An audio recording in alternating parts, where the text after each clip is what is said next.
Chapter 87. Jun Mo Xia patted the dust off his body as if nothing had happened. Then, he twisted his buttocks and sat on a chair. This kind of injury was nothing to him. The art of unlocking heaven's fortune ran through his body and he would be fine. After all, Guan Qing Han wouldn't really be ruthless. Suddenly, he felt that something was wrong. He looked up and found his third uncle, the great general of the battlefield, looking at him with a shocked expression. No!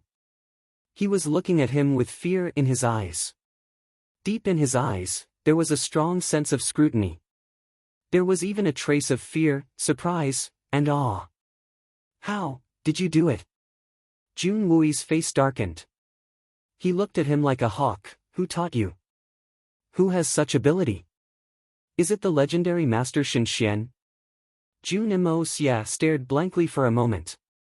Then, he understood what was going on and suddenly chuckled. After a while, he raised his glass and drained it. One must have the heart to kill if he wants to be a hero. Jun Moxie chuckled. What third uncle really wants to ask is, how many people have I killed to reach my current level? From Jun Wui's expression, Jun Moxie knew that his shrewd third uncle had seen through something. Even if he could suppress his instincts in time, there were still signs. Perhaps Guan Qing Han couldn't see through it. Her strength was too limited. But what kind of person was Jun Wui? He was an Earth Xian expert and a veteran on the battlefield. He had the advantage of being a bystander. How could he not see through it? Jun Wui snorted and said in a stern voice, Mo Xia, killing the enemy on the battlefield and taking the enemy's life is something that cannot be helped. But you have never joined the army, yet you are able to train your killing skills. How did you train? It's impossible to reach such a realm without a large amount of bloody experience. Don't tell me you.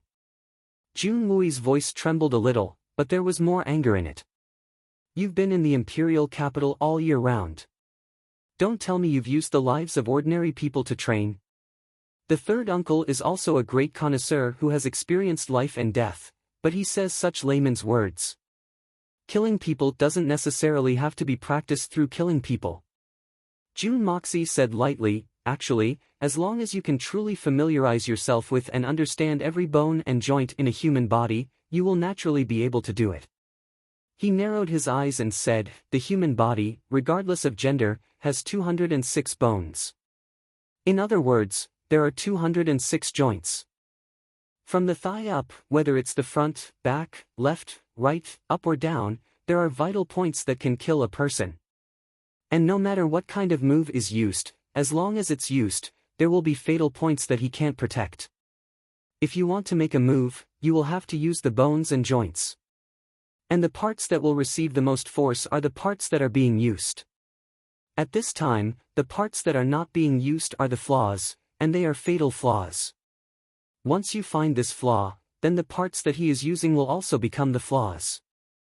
Once you understand all of this, it will be easy to find the most advantageous position for yourself and the most disadvantageous position for the enemy. I told Grandpa that I don't know how to fight, and that was the truth. Today, if I fight back with all my strength, how many times will sister-in-law die today? At least 100 times. I don't know if the third uncle can count all of them. Jun Moxie squinted his eyes, and his white teeth gleamed. I have to admit that I'm already used to this instinct. The landing point of my attack is almost always this position, and it will be fatal. This doesn't seem to be so strange. In this world, no one knows more about the human body than a doctor, but third uncle, have you ever seen a doctor learn to save people because he has killed too many people? Jun Wui was stunned, and said angrily, you are twisting words and forcing logic. Jun Moxie sighed and said, actually, the third uncle is very clear that since I was young, you have basically watched me grow up. Although we haven't met often in these 2 years, the third uncle's intelligence organization has detailed records of where I go every day, and what I do every hour. Even when I sleep with a woman, the length of time was recorded, who the woman was, and even the woman's birth date and the 18 generations of her ancestors were investigated in detail. Third uncle, do you really think that I have the ability to kill people silently? This kind of speculation is really absurd, right? Jun Wui didn't know whether to laugh or cry, and he was dumbfounded. Is there really a natural king of assassins? Jun Wui's eyes widened, and he suddenly felt that his mind was in a mess. This completely subverted his common sense, and this iron-blooded warrior couldn't help but be at a loss. Jun Moxie secretly wiped away the cold sweat on his forehead, and quietly let out a long breath. Oh my God, I am suffocating.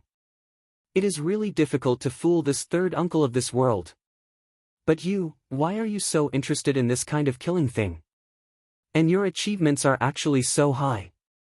This and your identity is too. Jun Wui still didn't give up and continued to ask.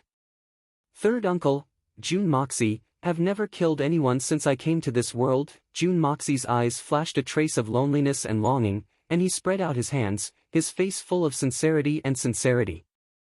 This kind of expression was too real, and anyone who saw it would immediately know that he was absolutely speaking the absolute truth, and it was the absolute truth. This was indeed the truth. However, when Jun Moxie said that Jun Moxie came to this world, it meant that Jun Moxie had truly accepted this family, and started to change his name to Jun Moxie. All in all, it had only been a few days. As for the assassin that I killed a few days ago, that was killed by the generation's king of assassins, Jun Moxie, and not by me, Jun Moxie.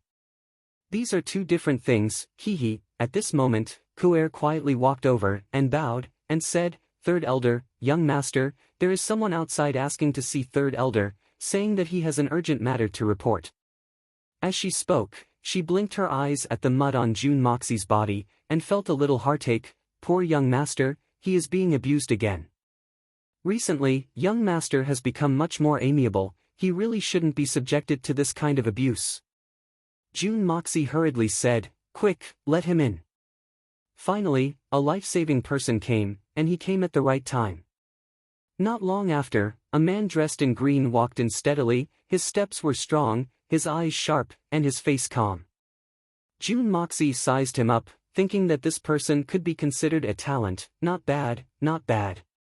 General, I found the person who bought the 9-leaf grass. Who is it? Jun Wui and Jun Moxie asked at the same time. It's Lord Dashao of the Tang family, Tang Yuan. The man looked up at Jun Moxie, and said with apprehension. Tang Yuan. Jun Moxie suddenly cried out in disbelief, why did this fatty buy the 9-leaf grass? Is there someone in the Tang family who needs this medicinal herb? This subordinate doesn't know for now. Jun Wui and Jun Moxie looked at each other, and did not speak. The man tactfully retreated and quietly disappeared. Could it be that the news was leaked? Jun Wui pondered. Definitely not. Jun Moxie answered with certainty, and then frowned, but why did this fatty buy the 9-leaf grass? This herb's use is very unorthodox, and this matter is really troublesome.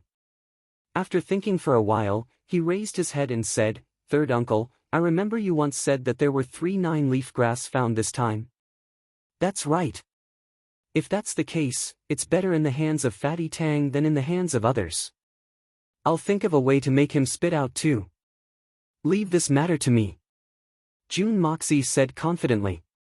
The jade and sword that Fatty Tang lost in the gamble were still in his hands.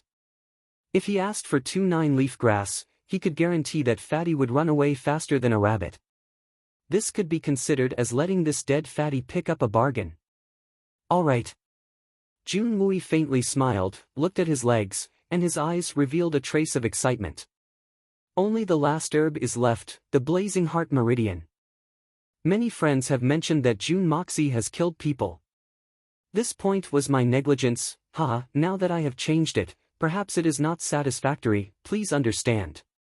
Thank you, if there are any mistakes in the future, please point them out. For the sake of our evil monarch, everyone will work hard, haha. Also, grandly recommending a good book. My brother Wu Shan's 9 Deaths in a Different World is now nearing completion. Everyone can read it, I promise you will not be disappointed. There is a direct train on the page. Chapter 88. As the target approached, Jun Wui felt an inexplicable sense of loss and gain. There was no time to lose. June Moxie immediately set off to find Tang Yuan. If the medicine was ruined by Fatty, then it would take a lot more effort to find it. The longer this matter dragged on, the easier it would be for unforeseen events to occur.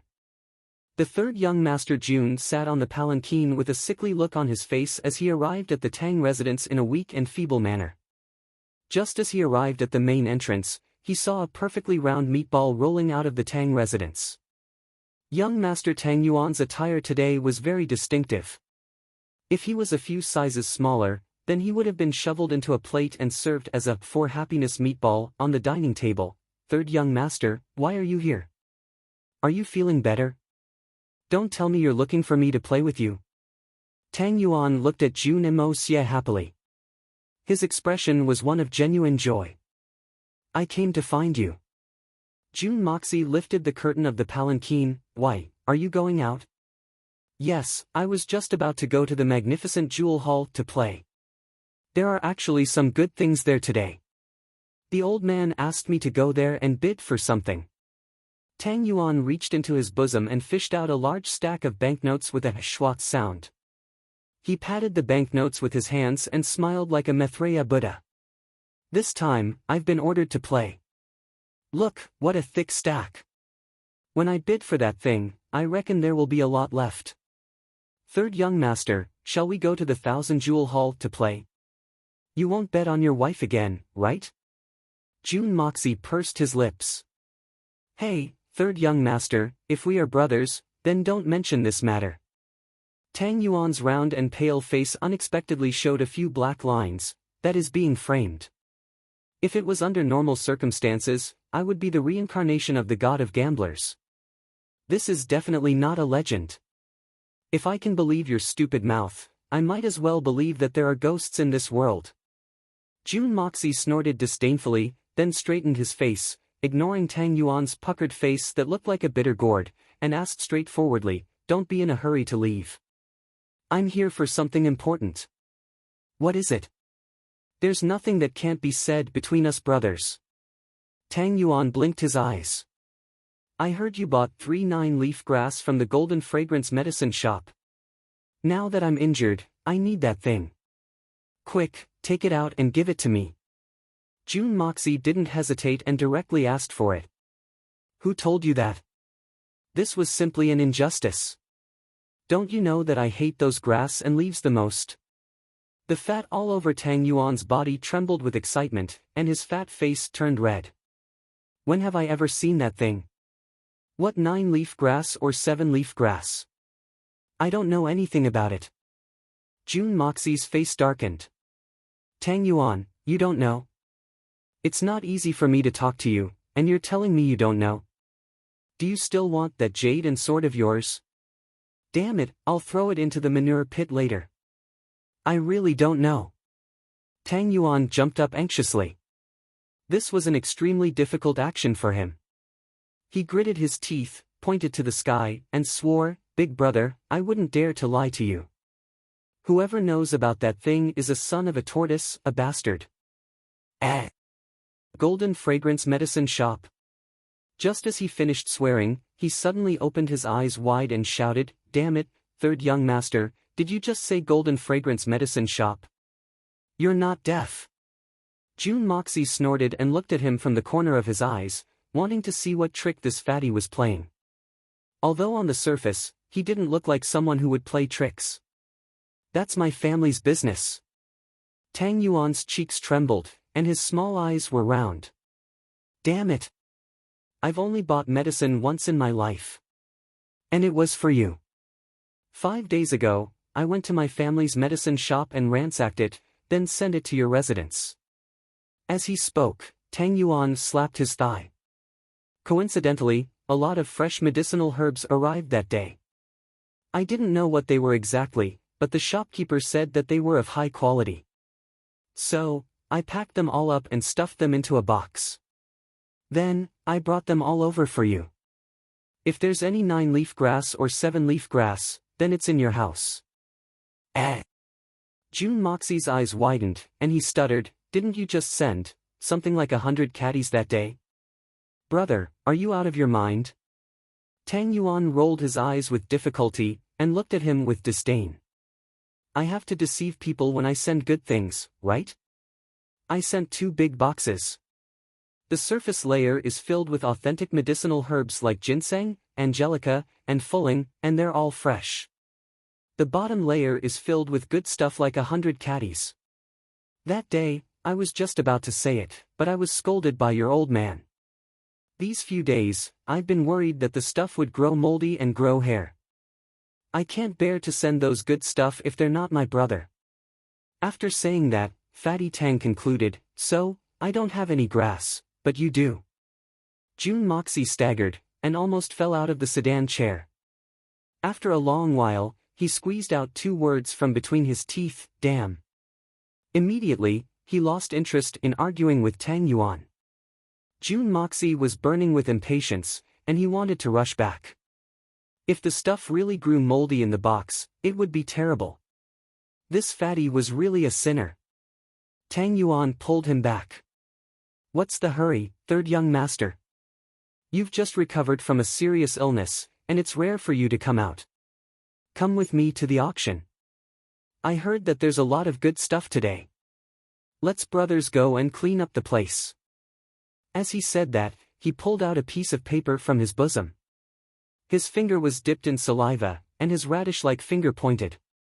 Look, there's also the bright jade pendant, glass flower, seabed jade coral, these are all good stuff. I don't have time to accompany you to fool around. June Moxie shrunk his head back to the sedan chair, but before he could finish his words, his head also shrunk back. Suddenly, his eyes widened, and he looked like an old hen whose neck had been choked. Suddenly, he changed his tone and said, okay.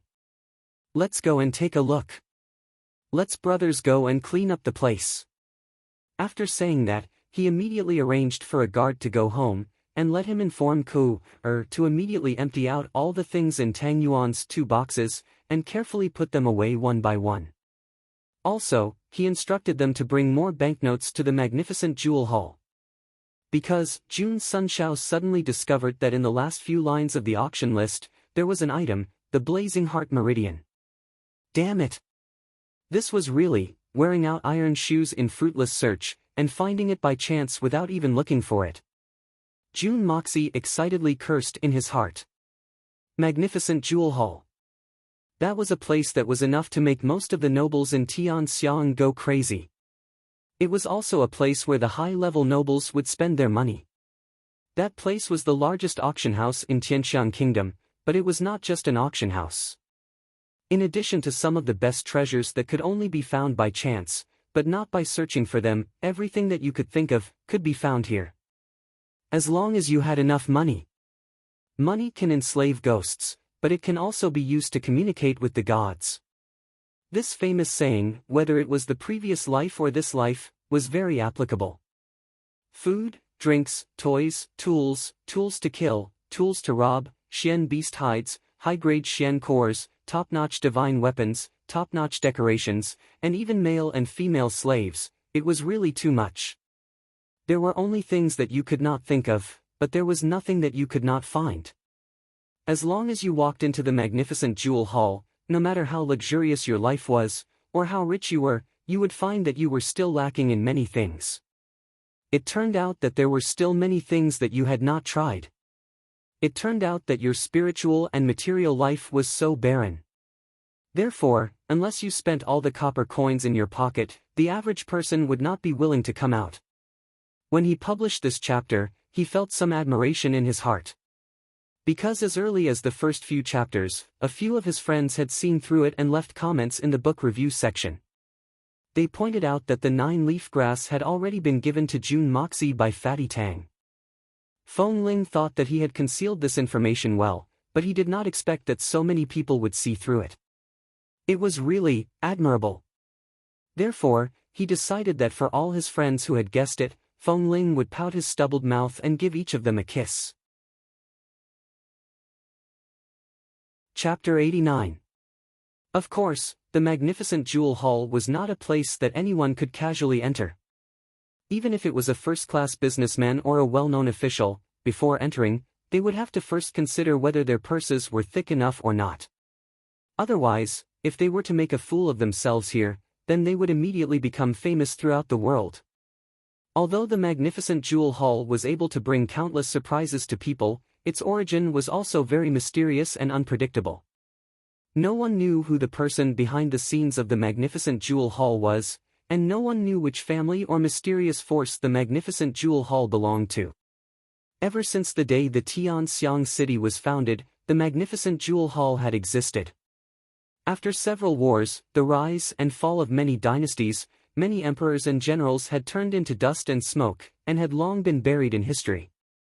Only the magnificent jewel hall had always stood tall, and even flourished with each passing day. Anyone who dared to make a move against the magnificent jewel hall, whether it was the nobles of the imperial court, the tycoons of the common people, or the martial arts masters of the underworld, had all turned into bones at this moment, and no one was an exception.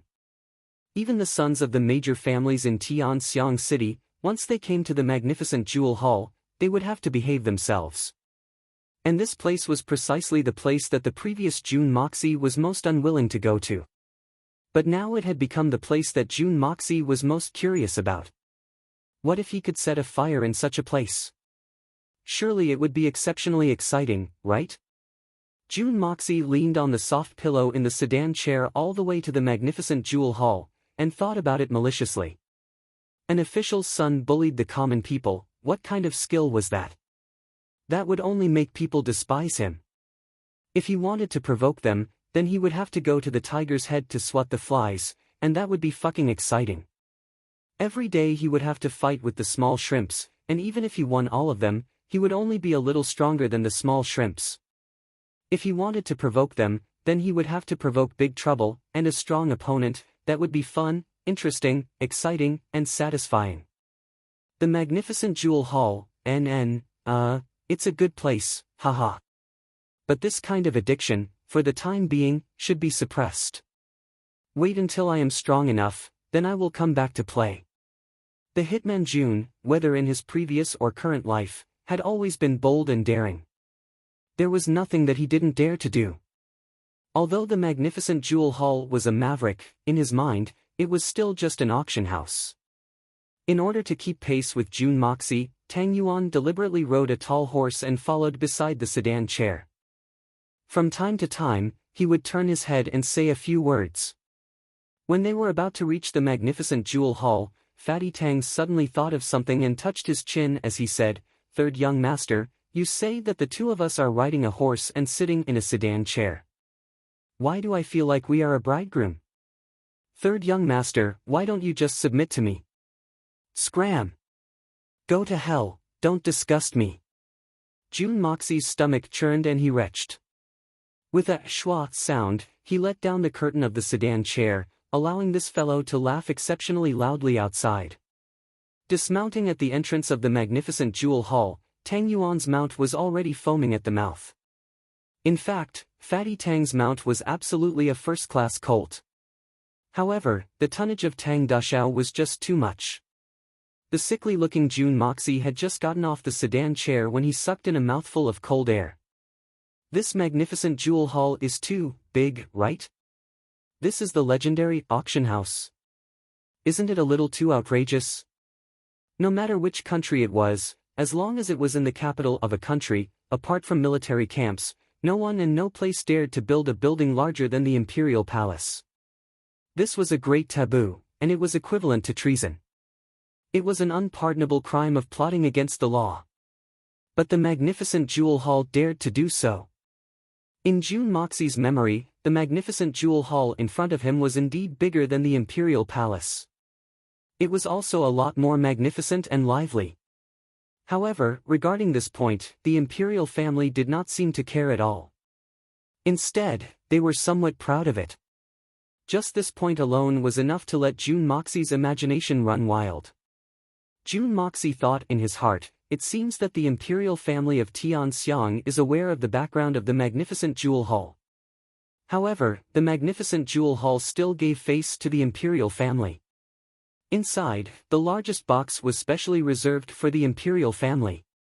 Regardless of whether anyone came or not, this box would always be empty. Several other countries also had their own boxes here, but they were relatively smaller. As for the major aristocratic families in Tianxiang City, they each had their own box. However, they had to pay a large sum of money for the box. No aristocratic family had ever been unhappy because of this special rule.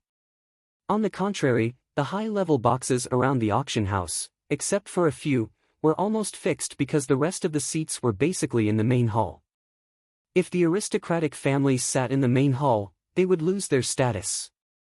Therefore, the box of the magnificent jewel hall had long been transformed into a special symbol of status.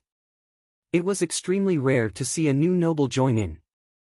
In addition, on the surface, the magnificent jewel hall seemed to be madly accumulating wealth. They were not interested in any political affairs and disputes and would never ask about it. However, if there were any fugitives or criminals who escaped into the magnificent jewel hall and thought that they could get protection, then they would be making a big mistake. The magnificent jewel hall would tie them up and bring them out in full force. This would instead save the officials and relevant personnel the time to hunt them down. Regardless of whether the fault lies with the person or the original intention, sneaking into the magnificent jewel hall with the intention of causing trouble was already the biggest sin. Jun Moxie squinted his eyes and looked at the wide gate of the magnificent jewel hall. Although Master Jun Sunshao had never set foot here, he knew that the magnificent jewel hall held an auction almost every day. However, the real premium items were only auctioned once a month. And today, coincidentally, was the day of the auction. And the premium items auctions were always very lively. Another strange thing about the magnificent jewel hall was the items that were being auctioned. Almost no one knew the origin of the items and no one had ever seen the magnificent jewel hall engage in any purchase or pawn business. All the items auctioned seemed to be produced by the magnificent jewel hall itself, which made it even more of a mystery. Fatty Tang seemed to have been here a few times as he turned around and called out to Jun Moxie. Jun Moxie hurriedly followed him and the 8 guards who were following him left behind one to wait for the guard who went back to collect the banknotes while the other 7 entered in a line. Jun Moxie was walking when he suddenly frowned. This magnificent jewel hall was really not simple. From the moment he entered the door, there were 5 or 6 divine senses that swept over his body. Almost every 2 steps he took and every turn he took, he would be checked. This made Jun Moxie's heart very alert. According to his speculation, each of these people in the dark had a cultivation level no lower than the Jade Grade Shen Qi. And this was only from the internal inspection of the magnificent jewel hall. Behind Jun Moxie, there were 2 groups of people. Each of them had a gloomy murderous aura around them, the smell of the same kind. This was something that Jun Moxie was most familiar with, so naturally it was impossible for him to make a mistake. Moreover, these 2 groups of people were on guard against each other, as if they were on a battlefield. Therefore, Jun Moxie concluded that the 2 groups of people behind him were definitely not friends. They were in the same line of work as him, or at least they used to be in the same line of work. Walking further up the stairs, he reached the Tang family's box. As Jun Moxie walked up the stairs with one hand, he seemed to stagger and was unable to stand firm. Taking this opportunity to look back, he saw 6 men dressed in black walking towards the other side. 3 people in a group entered 2 boxes. One of the boxes had a curtain embroidered with a golden tulip, the other box had a black curtain embroidered with a white snow lotus. At this moment, the hall was already overcrowded with people, but each and every one of them were sitting in harmony. One by one, the waiters were carrying plates and methodically shuttled back and forth. Although there were many people, it was extremely quiet. After all, these people felt that they did not have the qualifications to behave atrociously in the magnificent jewel hall.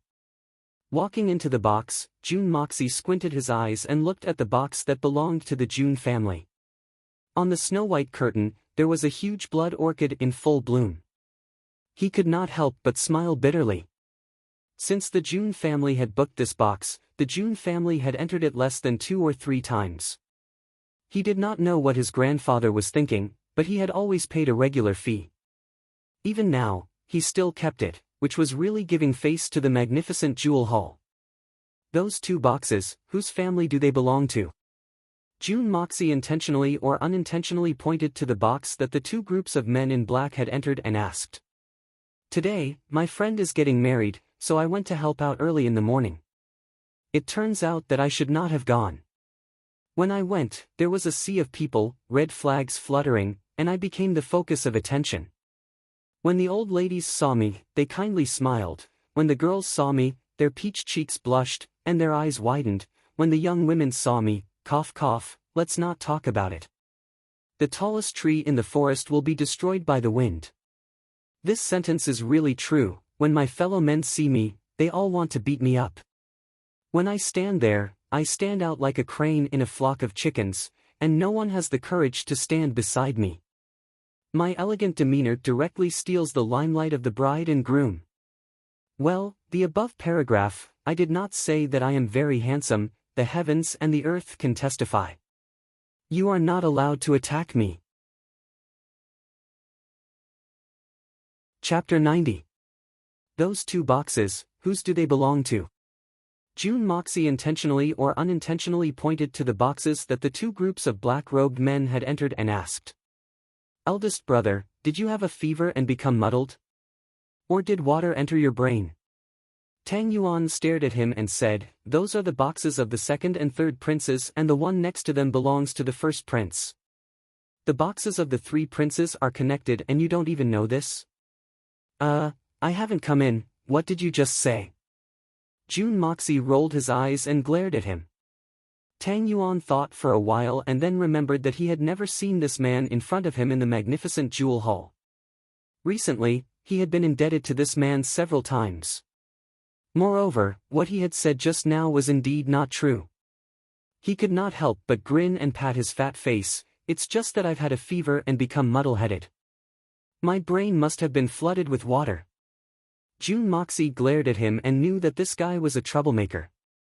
He simply closed his eyes and ignored him, but his mind was spinning. The boxes of the two princes had actually been infiltrated by two groups of assassins.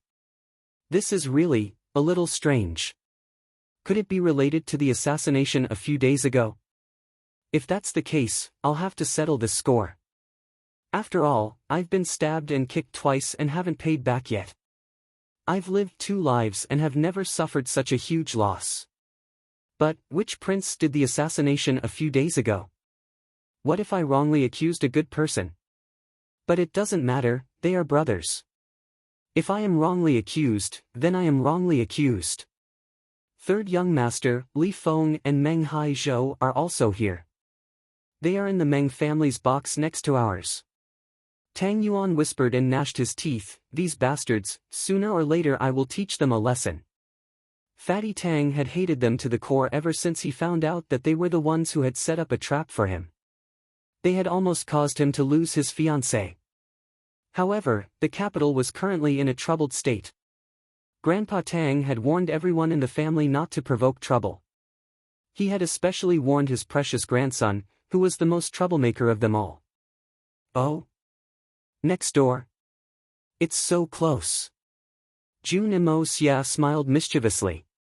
Then, he rolled his eyes, Fatty, I'll let you vent your anger if you agree to one of my conditions today. How about it? We're brothers, so there's nothing that can't be said. As long as I can vent my anger, I'll agree to any condition. Tang Yuan suddenly became spirited. In today's auction, I have a few things that I must get, but I don't want others to know that I have them. June Imo Xia straightforwardly said, I'll pay the money, and you help me call out the price. You just need to get it for me. As long as you do it, I'll make sure those few people suffer a terrible defeat under your hands today. I'll toy with those few brats to death. What are you talking about? Tang Yuan was displeased. Whatever you want, I'll just buy it and give it to you. Who do you think we are? Is there a need to be so serious? You have tainted our brotherhood for no reason. I never take advantage of others, but I also never let others take advantage of me. June Moxie snorted. I never take advantage of others, but I also never let others take advantage of me. June Imo Xia snorted. This sentence was the best portrayal of his past and present lives. As long as I can punish those bastards, I will do anything you want. Jun Moxie smiled and calmed his mind. His divine sense spread out like quicksilver. Jun Mo Xia smiled faintly, and calmed his mind. Then, his spirit sense spread out like quicksilver. With the art of unlocking heaven's fortune's divine sense, not a single movement could escape his notice. Although he could not see it with his own eyes, it was more effective than seeing it with his own eyes. Even though he could not see it with his own eyes, it was more effective than seeing it with his own eyes. After a while, the already abnormally quiet hall became even quieter. The curtain on the stage was slowly pulled open, revealing a multicolored high platform. The side facing the hall was actually a whole piece of purple sandstone. It was inlaid with thousands of precious gems of different colors. Under the illumination of the lights, the gems shone brightly. It made people feel as if they were immersed in a dream. It was as if the stars in the sky had suddenly gathered here. It was extremely beautiful. A purple-robed old man stood in front of the table on the stage. A silver-robed young lady was holding a tray in her hands. She stood behind him. The color of their clothes would have been a little dazzling if they had worn it normally. Most people would have scolded them for being crazy. However, at this moment, under the illumination of the multicolored gems on the stage, they looked like celestial beings. After exchanging a few pleasantries, the purple-robed old man did not beat around the bush. He immediately got to the point. This was the experience of an experienced auctioneer. No one was interested in listening to his words of welcome and gratitude. Saying welcome for a lifetime was not as good as smashing the hammer in his hand. Everyone understood this principle. The first auction item is, 6 consecutive items were auctioned. Although each of them could be regarded as rare treasures, most of them were decorative items. Regarding these things, Jun Moxie was naturally not interested. Next to them, Meng Hai Zhou and the 2 princes' private rooms did not have any movement. These items all ended up in the hands of some of the wealthy merchants in the hall. But as the prices rose higher and higher, it made Jun Moxie a little irritated. Although the Blazing Heart Meridian was rare, it was only a medicinal herb. Moreover, its effect was very unorthodox. In this world, it could not really squeeze into the ranks of high-quality medicinal herbs.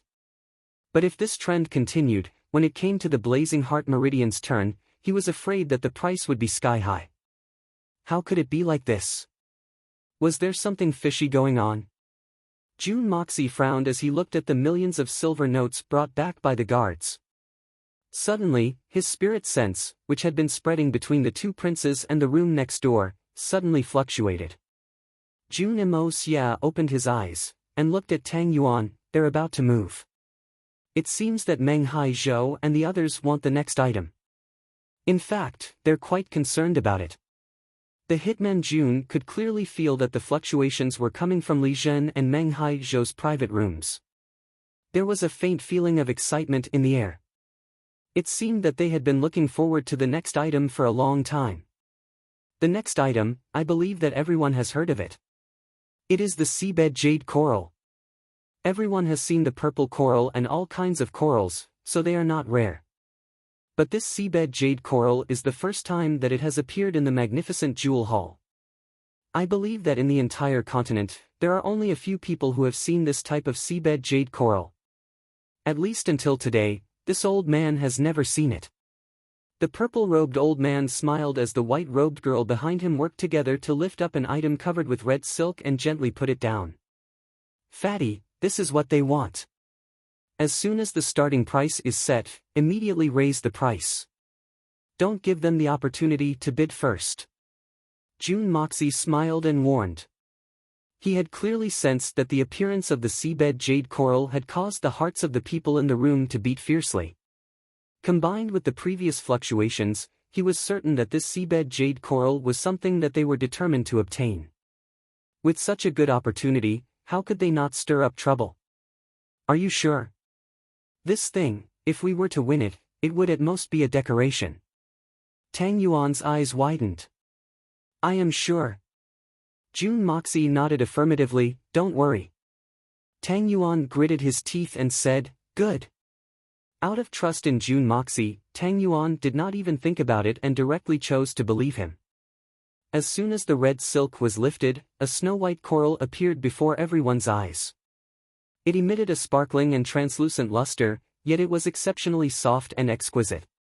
The entire coral was 3 feet wide and 4 feet tall. Such a large item, even an ordinary coral would be worth a lot of silver, not to mention the rare seabed jade coral.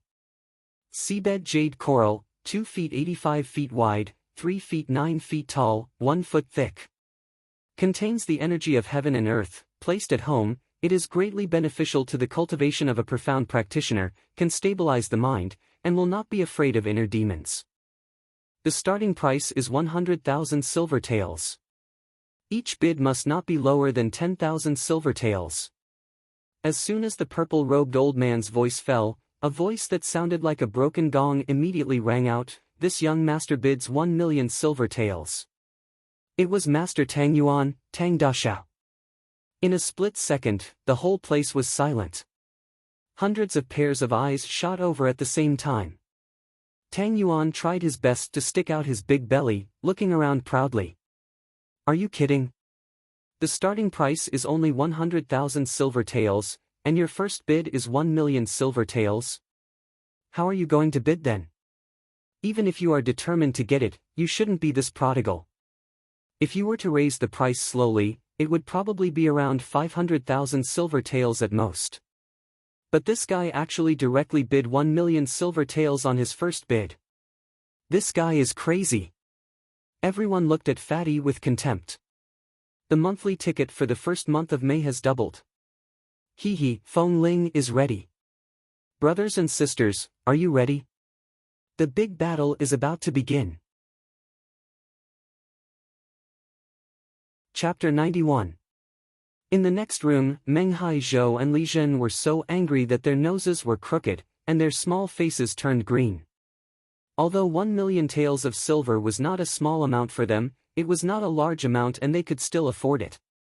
However, in the last battle at the 1,000 Gold Hall, they had lost so much money that they almost had to take off their pants. Now, they really did not have much money. And this jade coral was something that they had to obtain on this trip. 3 days before each auction, the magnificent jewel hall would routinely send a list of the items to be auctioned to the major families of the Tianxiang city. When Li Yuran saw the name of the jade coral, he immediately issued an order, "Get this jade coral at all costs." In fact, the Jun family also had this list, but the Jun family never participated in these kinds of events. Over time, the list stopped at the Jun family's gatehouse. Therefore, Jun Moxie did not know about this matter. Moreover, Jun Wui's collection of herbs was extremely secretive, and only a few people in the Jun family knew about it. If he did not go to find Tang Yuan, he was afraid that he would have missed out on the Blazing Heart Meridian. For other Xian cultivators, this jade coral, although precious, was only an auxiliary thing for cultivation. But for the Grand Preceptor Li Shang, who had his Xian qi crippled, it was a treasure that could prolong his life. There was even hope for him to cultivate again. Because Li Yuran had learned from a reliable source that if this jade coral used a special method to absorb the qi of heaven and earth, it could even help the Grand Preceptor Li, who had his Xian qi crippled, to reconnect his broken meridians. And this effect was known by very few people. Li Yuran had been secretly searching for a long time, but had never found a trace of the jade coral. If the Grand Preceptor Li's body could last for a few more years or even decades, how useful would it be for the Li family? So this jade coral was just a mysterious decoration for other families, but for the Li family, it was related to the future of the entire family. Now that this thing had suddenly appeared, it was undoubtedly a windfall for the Li family. Therefore, the Li family was determined to get the jade coral. Li Yuran also gave Meng Haizhou and Li Zhen a death order. If it weren't for the consideration that Li Yuran's presence would be too big of a target, and that she might be hindered by others, perhaps Li Yuran would already be sitting here. Meng and Li had come together, intending to use the prestige of their two great clans to call out a higher price as soon as possible. This way, they would be able to scare off other buyers and buy this treasure. For this matter, the two brats had already made ample preparations. Who would have thought that such an annoying big fatty would pop out at this critical juncture, and an old enemy at that? Not only that, but June Moxie, who had an extremely powerful spiritual force, had already sensed their intentions. However, this was something they didn't know. Even the experienced auctioneer on the stage was shocked by Tang Yuan's sudden shout. After a long time, an angry voice came from the private room next door. I bid 1,200,000 taels. Li Zhen and Meng Haizhou had no choice but to bite the bullet and bid. However, the two of them had brought enough money, and this 1,200,000 taels was still within their budget. As for the sudden increase of 200,000 taels, it was to scare off Fatty Tang. Unexpectedly, before the voice could even finish, Tang Yuan had already shouted at the top of his lungs, "You're trying to scare me." 2 million taels. Fatty shouted to his heart's content. This kind of empty talk to raise the price did not require him to actually pay up. Especially when he could make those annoying fellows bleed, it was truly satisfying. Li Zhen and Meng Haizhou in the room next door almost vomited blood. This time, Li Yuran had only allocated a total of 2 million taels. At that time, the two of them felt that they had gotten a great bargain. After all, although the jade coral was rare, the base price was only 100,000 taels. At most, 400,000 to 500,000 taels of silver was the limit, and 2 million taels of silver was definitely more than enough. The two of them were even considering how to hide a sum of money and put it into their own pockets to compensate for their previous losses. But who would have thought that Fatty Tang would stir things up? He had only called out the price once, but the price had already risen to the peak.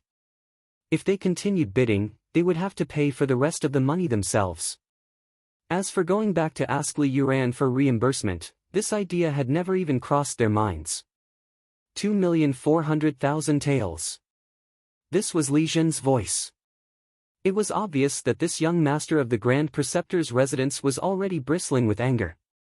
His face turned from green to blue, and even showed signs of turning purple. Tang Yuan, do you really want this jade coral that much? This thing is useless to you. Bullshit. How do you know that this thing is useless to me? If it's useless to me, why should I waste my breath on you? Do you think that you're handsome? Tang Yuan snorted and stamped his feet. The fat on his body trembled violently, and even the room shook twice. He shouted, 3 million taels. The sound of the person next door panting could actually be heard even in this well-soundproofed room. Meng Haizhou's voice was obviously stuttering, 3,500,000 taels. It was unknown whether he was angry or something else. As soon as he shouted, he immediately jumped out of the room and came to the door of the Tang family's room. With a twisted face, he said, Fatty Tang, you've already asked for 2 million taels of silver from my family for that matter. That's far more than what you've lost. What more do you want? You must know that you can't be too ruthless. Always leave some leeway so that we can meet again in the future. The two of you are really too strange. Tang Yuan was the first to call out a price of 1 million taels, and no one fought over it.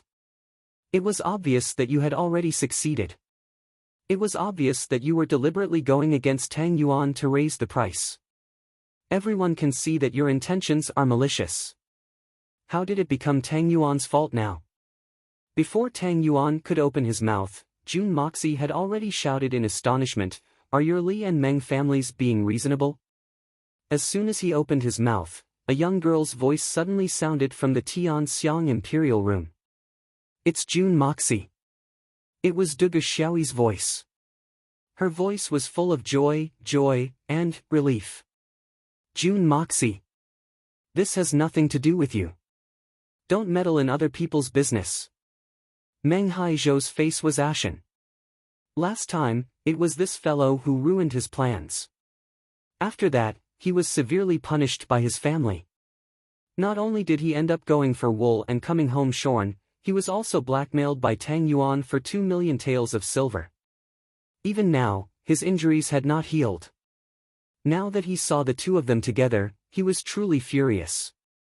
My business is third young master's business. Less nonsense, if you want the item, then take out the money. If you don't have money, then get lost.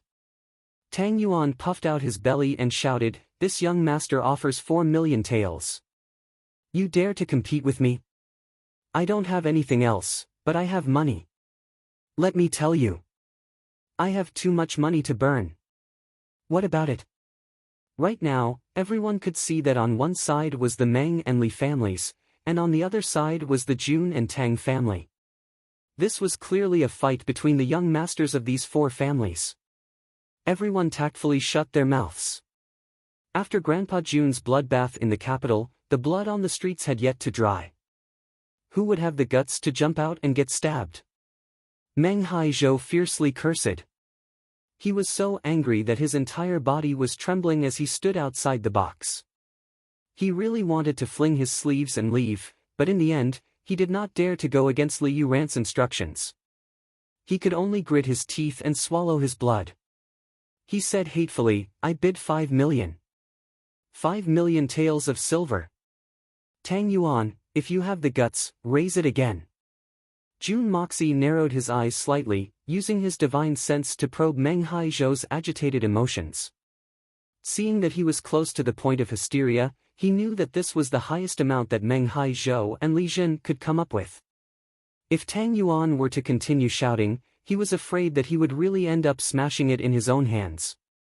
Jun Moxie gave Tang Yuan a look. Tang Yuan understood and laughed. The Meng family is indeed rich. 5 million taels of silver. Using 10 times the price to buy a jade coral that is only worth 500,000 taels of silver, admirable. This young master doesn't have enough money, I'll let you have it this time. As he said that, he moved closer to Meng Haizhou and whispered mysteriously. "Surnamed Meng, I actually didn't bring any money today. I was just shouting for fun." Meng Haizhou's eyes widened and his face turned pale. His finger trembled as he pointed at Tang Yuan. After a long time, he spat out a mouthful of blood. He fell on his back. "You're too weak. I was just joking. How could you really not bring any money?" Jun Moxie shook his head and watched as Meng Haizhou fell heavily on the ground. He said with disdain. "You can't even take a sentence like that. How despicable. I've received notice that this book will go on sale on the 1st of May, which is the day after tomorrow, at midnight on Saturday. Therefore, brothers and sisters of the evil monarch, please reserve your monthly tickets. Don't waste it during the double period. Feng Ling will also repay his brothers and sisters with a burst of strength. Thank you in advance. Let us fight side by side." I looked in the mirror and smiled without saying a word. Chapter 92. Tang Yuan gloated and shook his head. Yes, I really despise him. In fact, I brought money, I really brought money. If I didn't bring money, I wouldn't have dared to bid rashly. This is the magnificent jewel hall, they can't even tell the truth from a lie. If it was me, I would have found a tree to hang myself from. How can his family be at ease with him coming out and casually give him such a large sum of money? After this farce, Meng Haizhou finally won the jade coral that he was determined to get with a price that was more than 10 times the original bid price. However, no matter which outsider saw this scene, they would still look down on him. Spending 5 million taels of silver to buy a jade coral that was worth at most 500,000 taels of silver, this was no longer considered a wastrel, this was simply a sin. Moreover, it did not arouse the slightest bit of sympathy from others. In the eyes of a discerning person, this jade coral was clearly something that Tang Yuan was determined to win. After all, Fatty Tang was the first to bid a price of 1 million taels of silver, which greatly exceeded the value of the jade coral itself. The two young masters of the Li and Meng families were obviously trying to drive up the price. However, they did not expect that after driving up the price, the other party would withdraw and instead smash it into their own hands. This was tantamount to lifting a stone and smashing their own feet. Evil will have evil retribution. Everyone looked at Tang Yuan one after another. "Kid, you're too inexperienced. If you weren't in such a hurry and bid slowly, you would have been able to buy it after a while. The way Li Zhen looked at Meng Haizhou was actually the same as the way he looked at Tang Yuan. It was the same gloating expression, "Little guy, I'll let this bastard kid play tricks on me again. Didn't you smash it into your own hands? You deserve it." Tang Yuan put on the expression of a victim. Although his face was bitter, his heart was blooming with joy. Looking at Li Zhen and Meng Haizhou's dejected expressions, he felt extremely relieved. This time, he had gotten his revenge and even repaid his debt with interest. Comfortable, delightful, refreshing. At this time, the attendant of the magnificent jewel hall had already brought over the jade coral which was covered with a red silk cloth. Li Zhen and Meng Haizhou gritted their teeth. Their hearts were bleeding, but they still forced out a smile. It would have been fine if they had been crying all the time. But the feeling of relief that they felt while their hearts were aching caught Jun Imosie's attention. He didn't know much about the jade coral. When he asked Tang Yuan and didn't get an answer, he became even more puzzled. This thing must be of great use to them. Well, if it was useful to the enemy, then it would definitely be disadvantageous to him. No, I must destroy it. No matter what use they had, Jun Moxie would only be at ease if they became useless. Wow!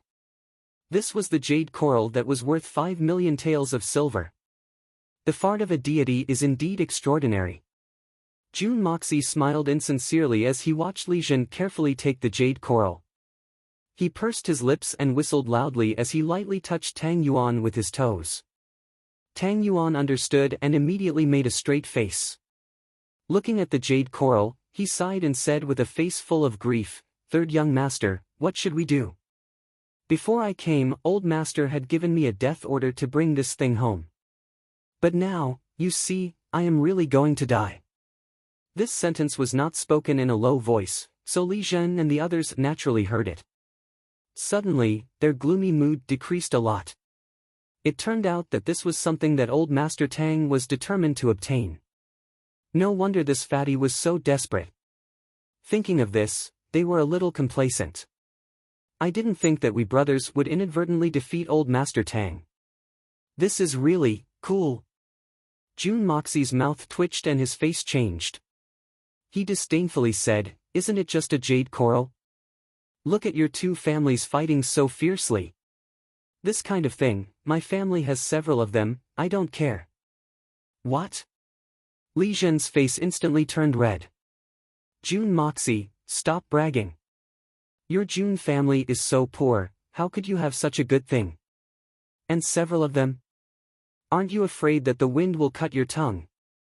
Jun Moxie suddenly jumped up as if there was a spring under his feet. His face turned red as he said, "Li Zhen, what do you mean? This kind of jade coral, His Majesty once gave my grandfather several of them.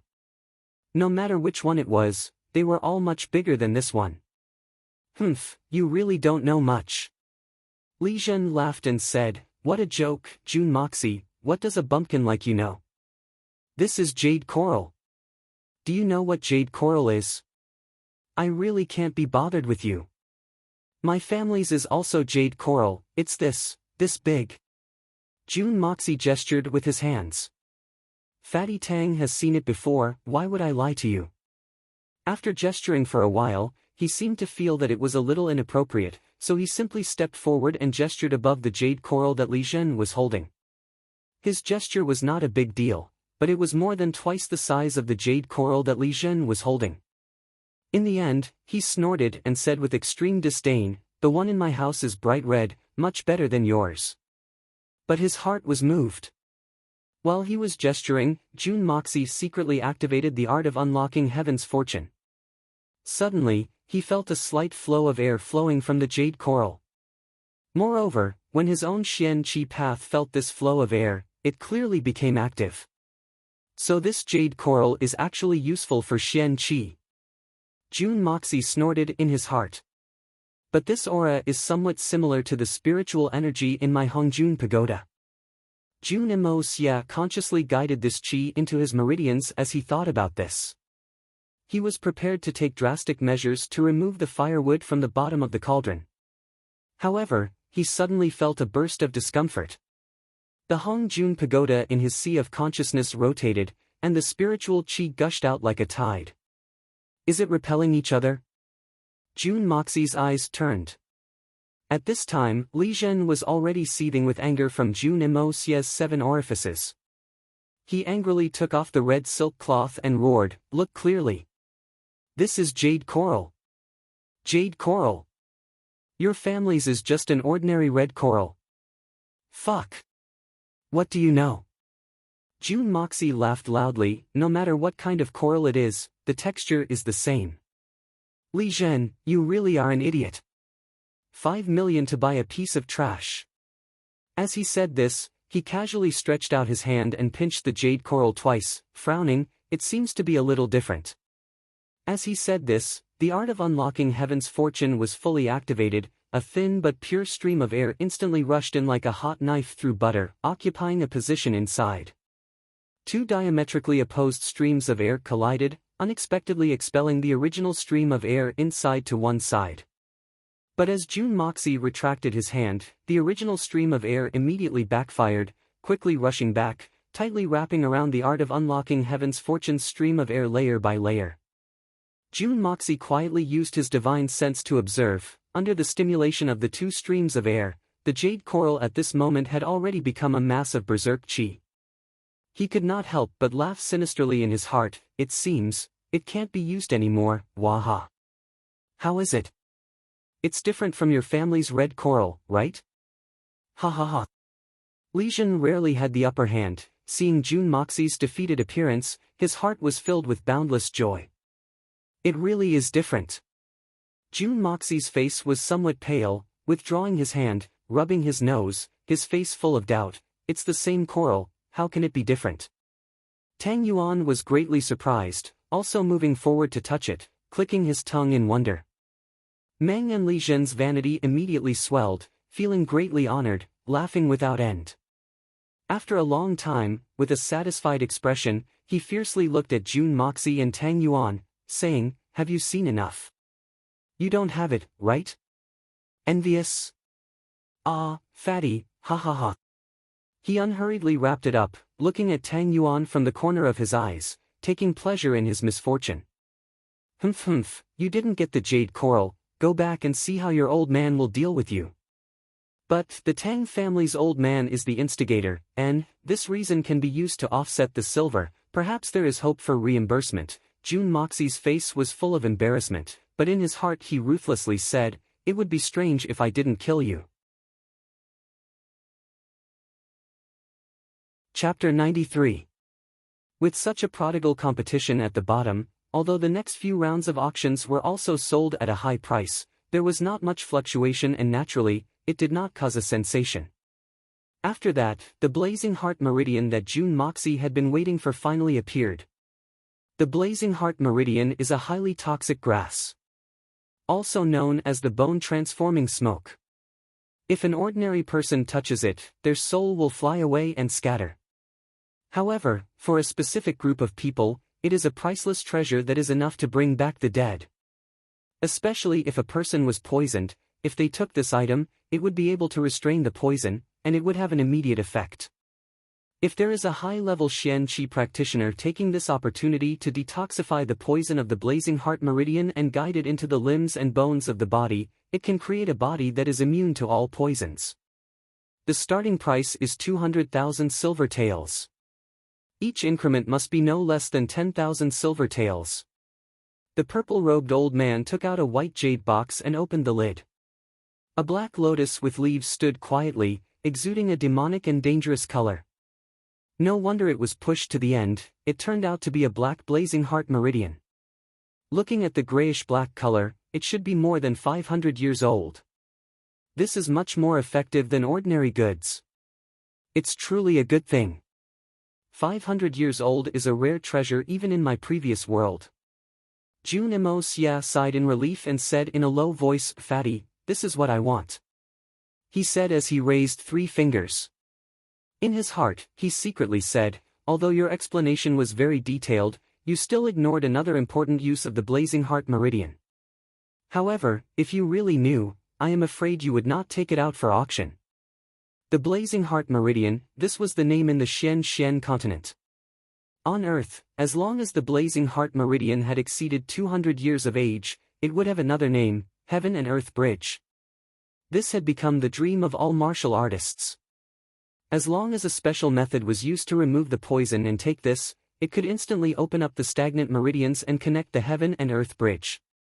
It could increase a martial artist's strength by more than 20 years. As for the 500-year-old blazing heart meridian, it was the best of the best. With it, the hope of Jun Wui's recovery was more than 90%.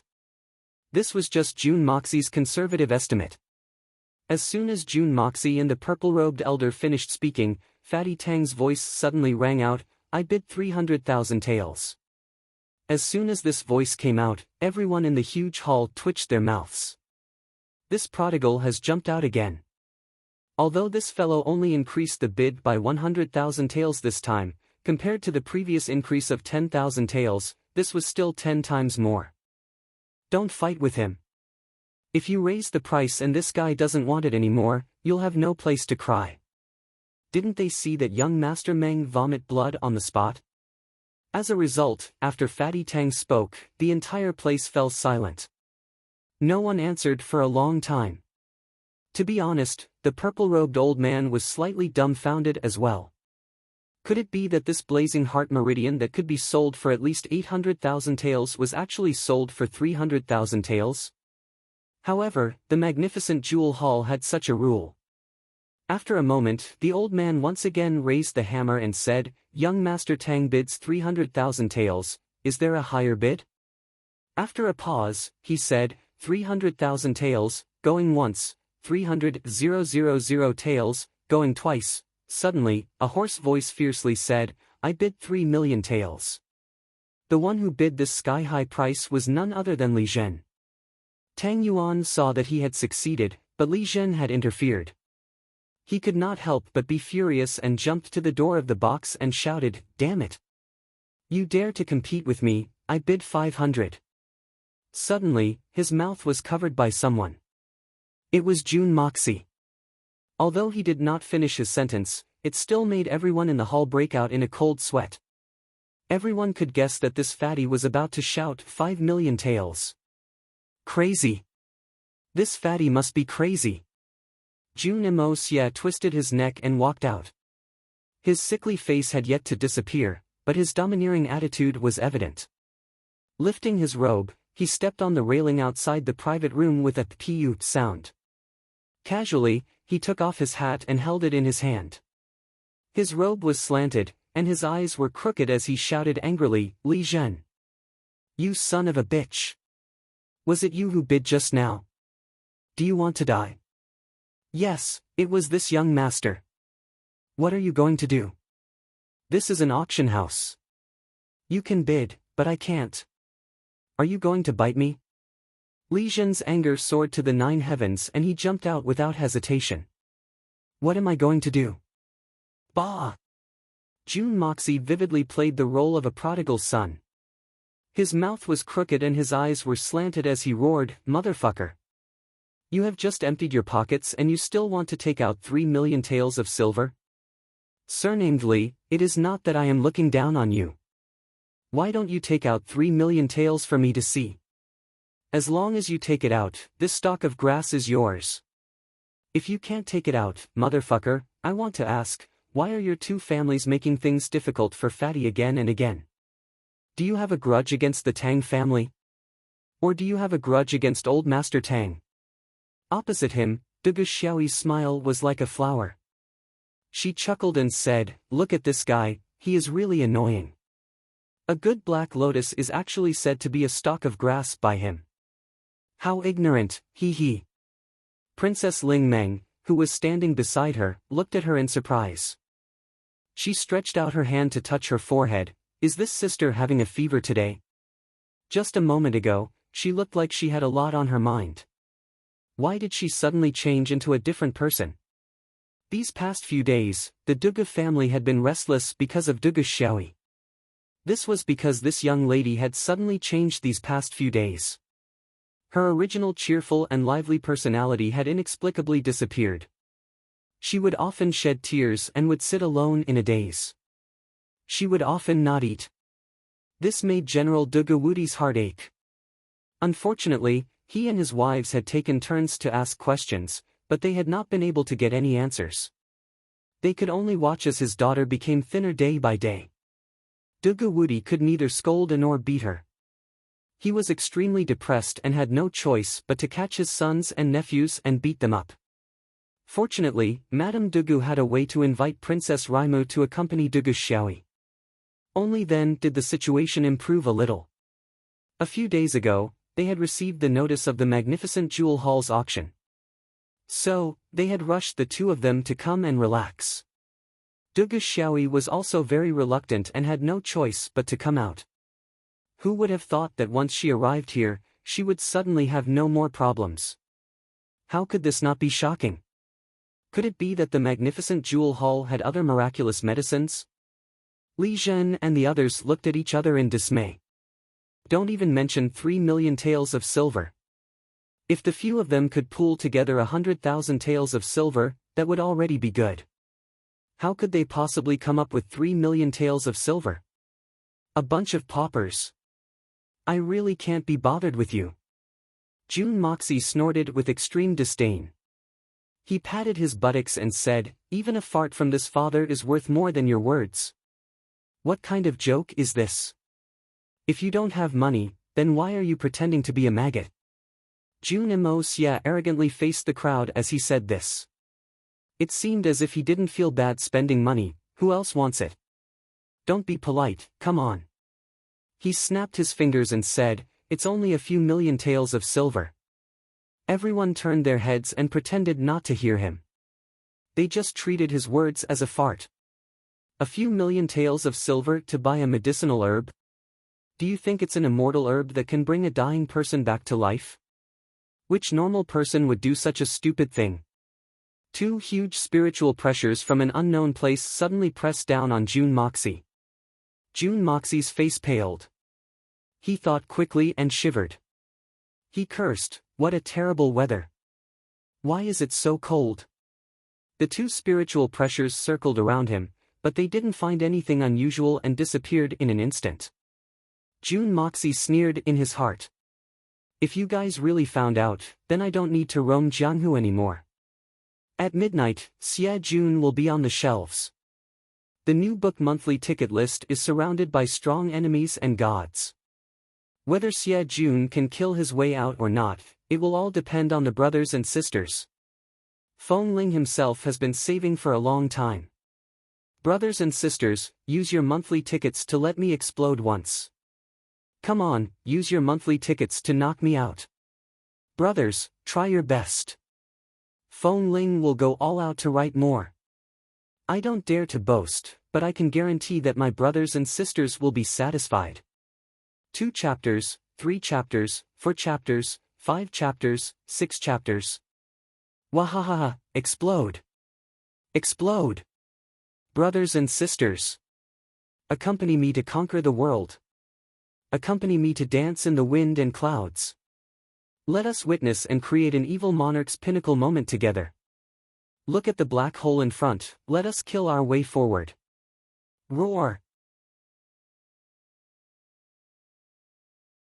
Chapter 94. The Evil Prince was finally published. This was Feng Ling's second book. When it was time to publish again, he was reluctant to part with it. Being published was the beginning of an author's income. Of course, Feng Ling was happy. But it also meant that the brothers who had accompanied the evil prince all the way would leave him and go to their own websites. Here, Feng Ling solemnly declared that piracy could not be prohibited. Feng Ling didn't mean anything else. He just couldn't bear to part with them. It was the brothers and sisters who pushed the evil prince to the first place. Click first. Recommend third. Feng Ling was very content. Thank you. Here, I bow to thank you. No matter where you go, you are my brothers. They are all my sisters. I only hope that when I have time, I can go back to the starting point to see Feng Ling and the evil prince. Leaving behind a footprint is enough for my wish. Many brothers and sisters don't have the financial ability at the moment. It's good enough that they can continue to pay attention to this book. Feng Ling only hopes that you can read happily, live happily, and achieve success in your studies. Thank you, my brothers and sisters who still fight with me at the starting point. We will go all the way, no matter how rough it is, we will go all the way. I won't say any more words. Saying too much will make me look fake. Brothers and sisters, watch my action. Thank you, Fei Ligua, the chief editor of Chidian Group 5, my editor ZNK, and Fruit Jelly. The 3 editors have given me so much help that the evil prince can have today. Thank you. Looking back on his writing career for 1.5 years, he had mixed feelings. Everyone knew that when he published the first book, Feng Ling was not in good health.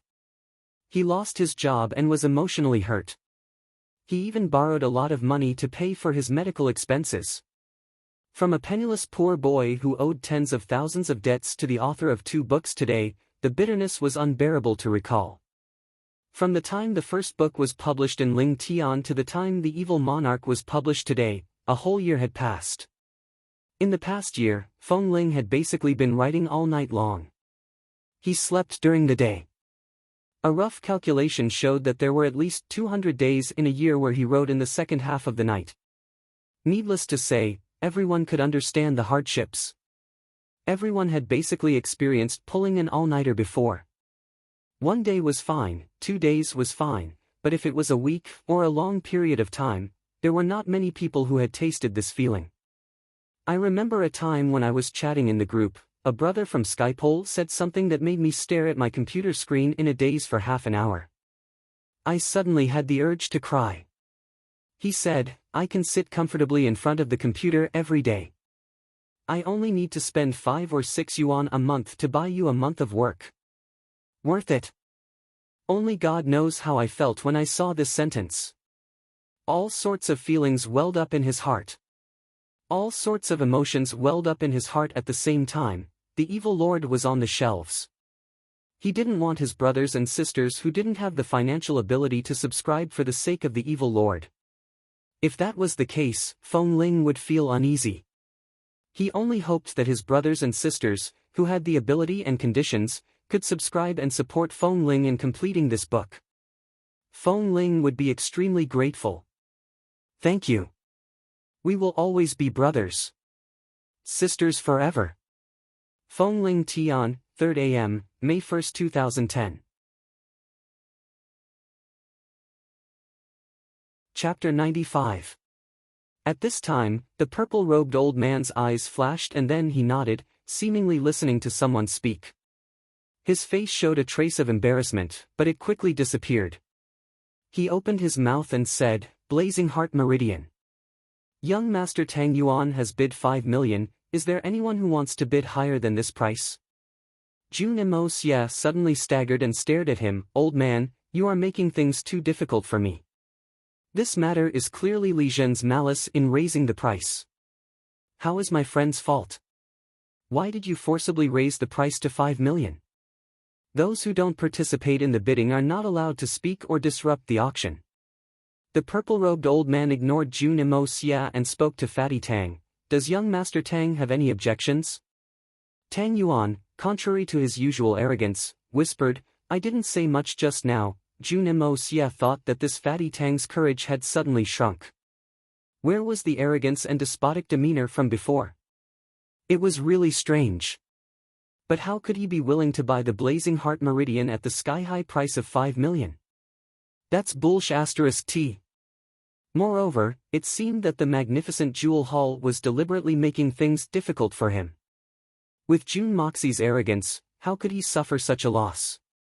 He couldn't help but sneer, is the magnificent Jewel Hall trying to force a sale? If Fatty Tang's words were accurate, then he would have only called out 500 at most. When did he say 5 million? If the magnificent Jewel Hall thinks it's okay, then let's make the deal at 500. Indeed, Tang Yuan had only called out 500 and had not even had the time to say 10,000 before his mouth was covered by Jun Moxie. Both sides unexpectedly froze for a moment, while Li Zhen and the others revealed a happy expression. It was clear that they wanted to see Jun Moxie and Tang Yuan make a fool of themselves. Everyone in the hall was silent. On one side was the magnificent jewel hall and on the other side was the June family.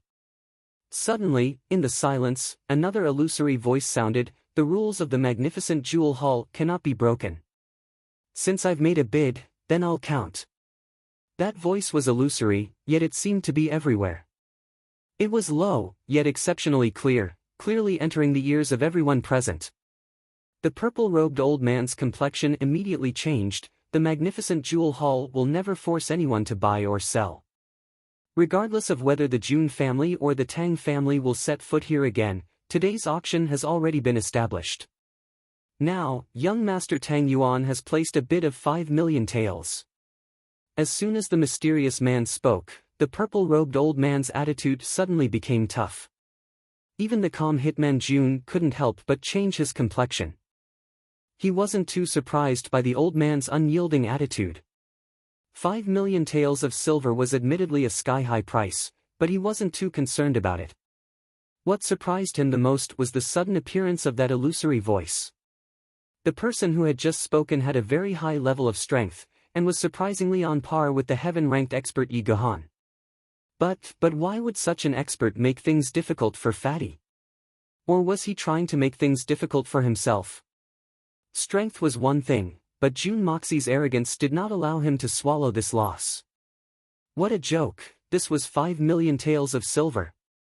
Although the effect of the 500-year-old blazing heart meridian was extremely great, it was the best medicine to treat Jun Wui's illness, and was worth more than its value. Not to mention 5 million taels of silver, even if the price was doubled, Jun Dashao would still be determined to get it. But the true value and the determination were two different things, and the fact that he was a spendthrift was another matter. In the current situation, if he was forced to sell it at a price of 5 million taels of silver, then regardless of whether the transaction was worthwhile or not, the suffocating feeling would be enough to suffocate him to death. Moreover, the magnificent jewel hall was obviously twisting words and forcing logic on him. What Jun Moxie hated the most in his life was people who used their power to oppress others. Of course, this matter was no exception. What rules can't be broken?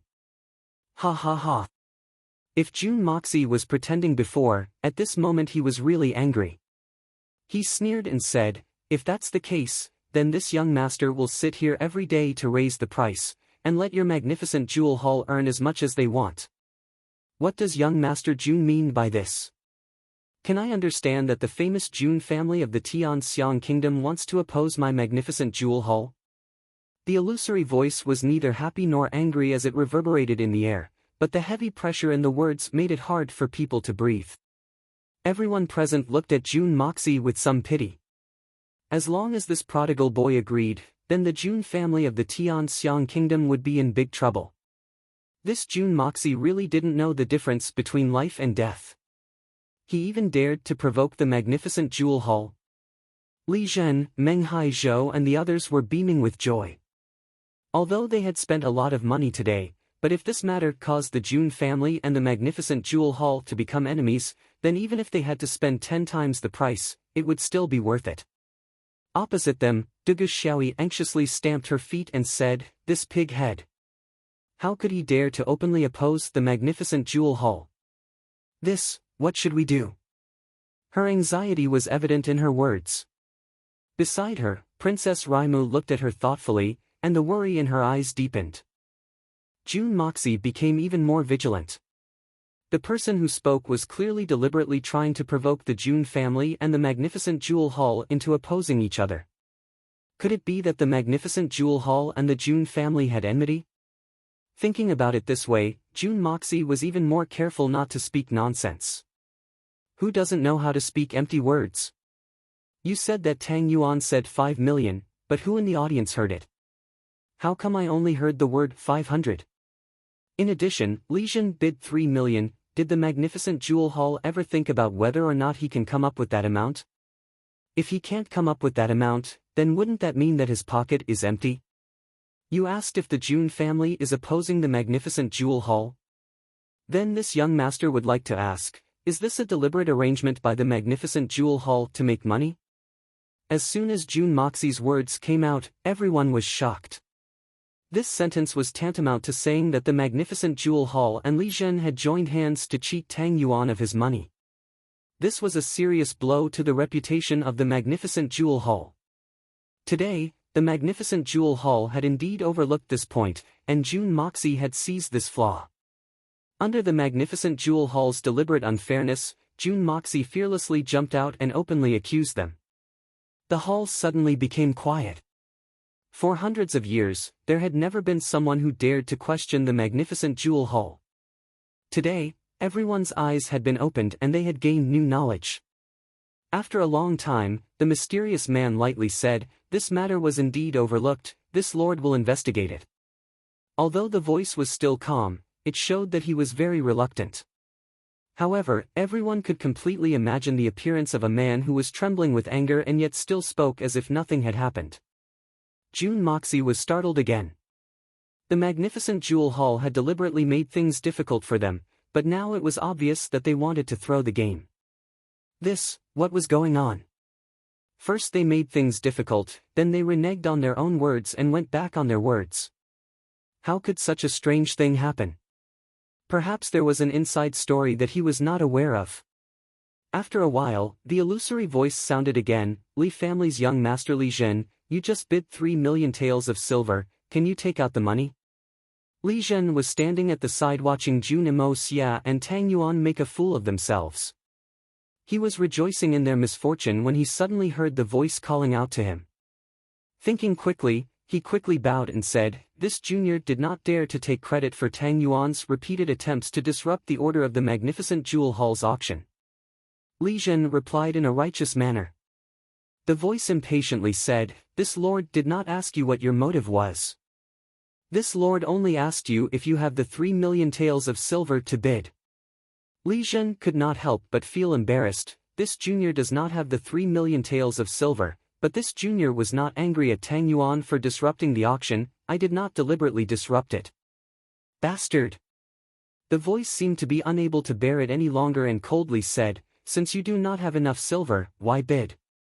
The one who disrupted the auction was not the Tang family's Tang Yuan, it was clearly you.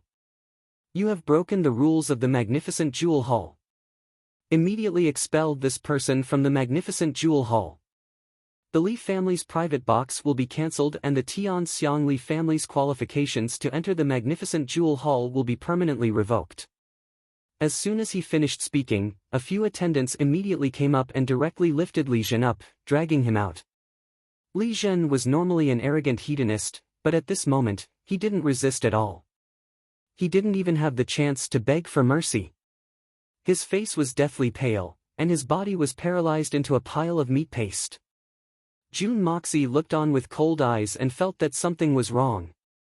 This was obviously a display of anger and shame. Why did it turn out like this? Even if Li Zhen was wrong, it was not enough to deprive the Li family of the right to enter the magnificent Jewel Hall. He thought that after dealing with the reckless Li Zhen, the next ones would be me and Tang Yuan, but I would like to see how the magnificent Jewel Hall will justify itself. Even if you have 1,000 clever plans, this young master will ignore them all. At most, I will just deprive the Jun family of the right to enter the magnificent Jewel Hall. What's the big deal? Humph, if that's really the case, then the first thing I will do after I achieve the art of unlocking heaven's fortune is to burn the magnificent Jewel Hall to a crisp. Also, this matter was deliberately caused by Li Zhen, who could not see that. The people of the magnificent Jewel Hall were not fools. Naturally they were even more clear about it, but after making things difficult for him, their attitude suddenly changed drastically. At this time, they were dealing with Li Zhen, obviously taking the opportunity to step down. Suddenly, Jun Moxie's heart was filled with a sudden realization. The reason for this strange situation, is there someone who interfered? So the magnificent Jewel Hall changed their original intention. But who is this person? Who has such great power? Just as he was thinking, he heard the mysterious voice say, "Jun Moxie, although this matter was caused by Li Zhen, but you have insulted my magnificent Jewel Hall, you still have to give us an explanation." The voice was quite harsh. Obviously the anger had not dissipated. Jun Moxie just had a moment of enlightenment, and his heart was calm, knowing that the other party was just trying to step down. Then, you have really found the right person. This young master's wings are still not fully grown. Naturally I will let you step down beautifully.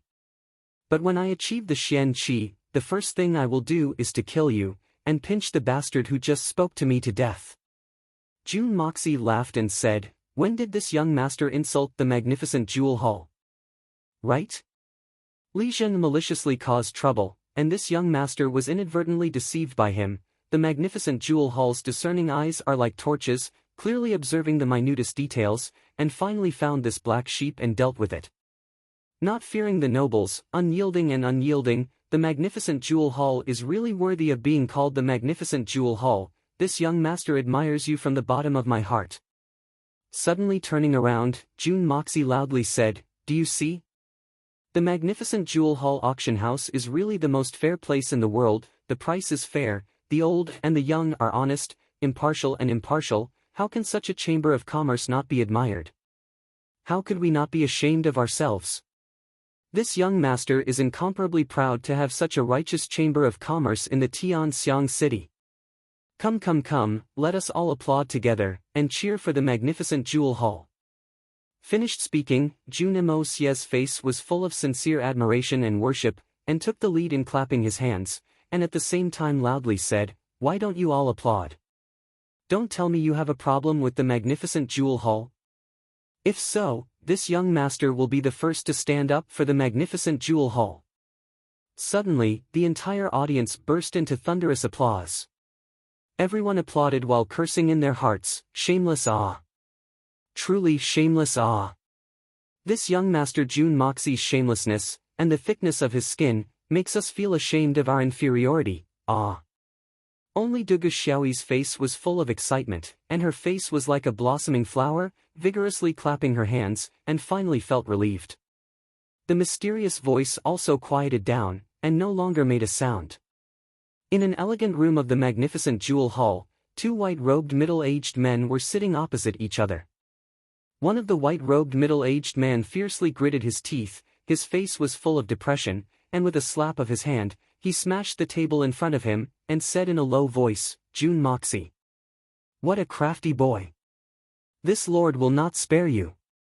The other white-robed man closed his eyes, and with a look of disapproval, he frowned and said, "This is something you shouldn't have done. How can you blame this boy?" The white-robed man snorted, and said with dissatisfaction, "But this blazing heart meridian, I am afraid that Jun Wui." At this point, he suddenly stopped. "Jun Wui?"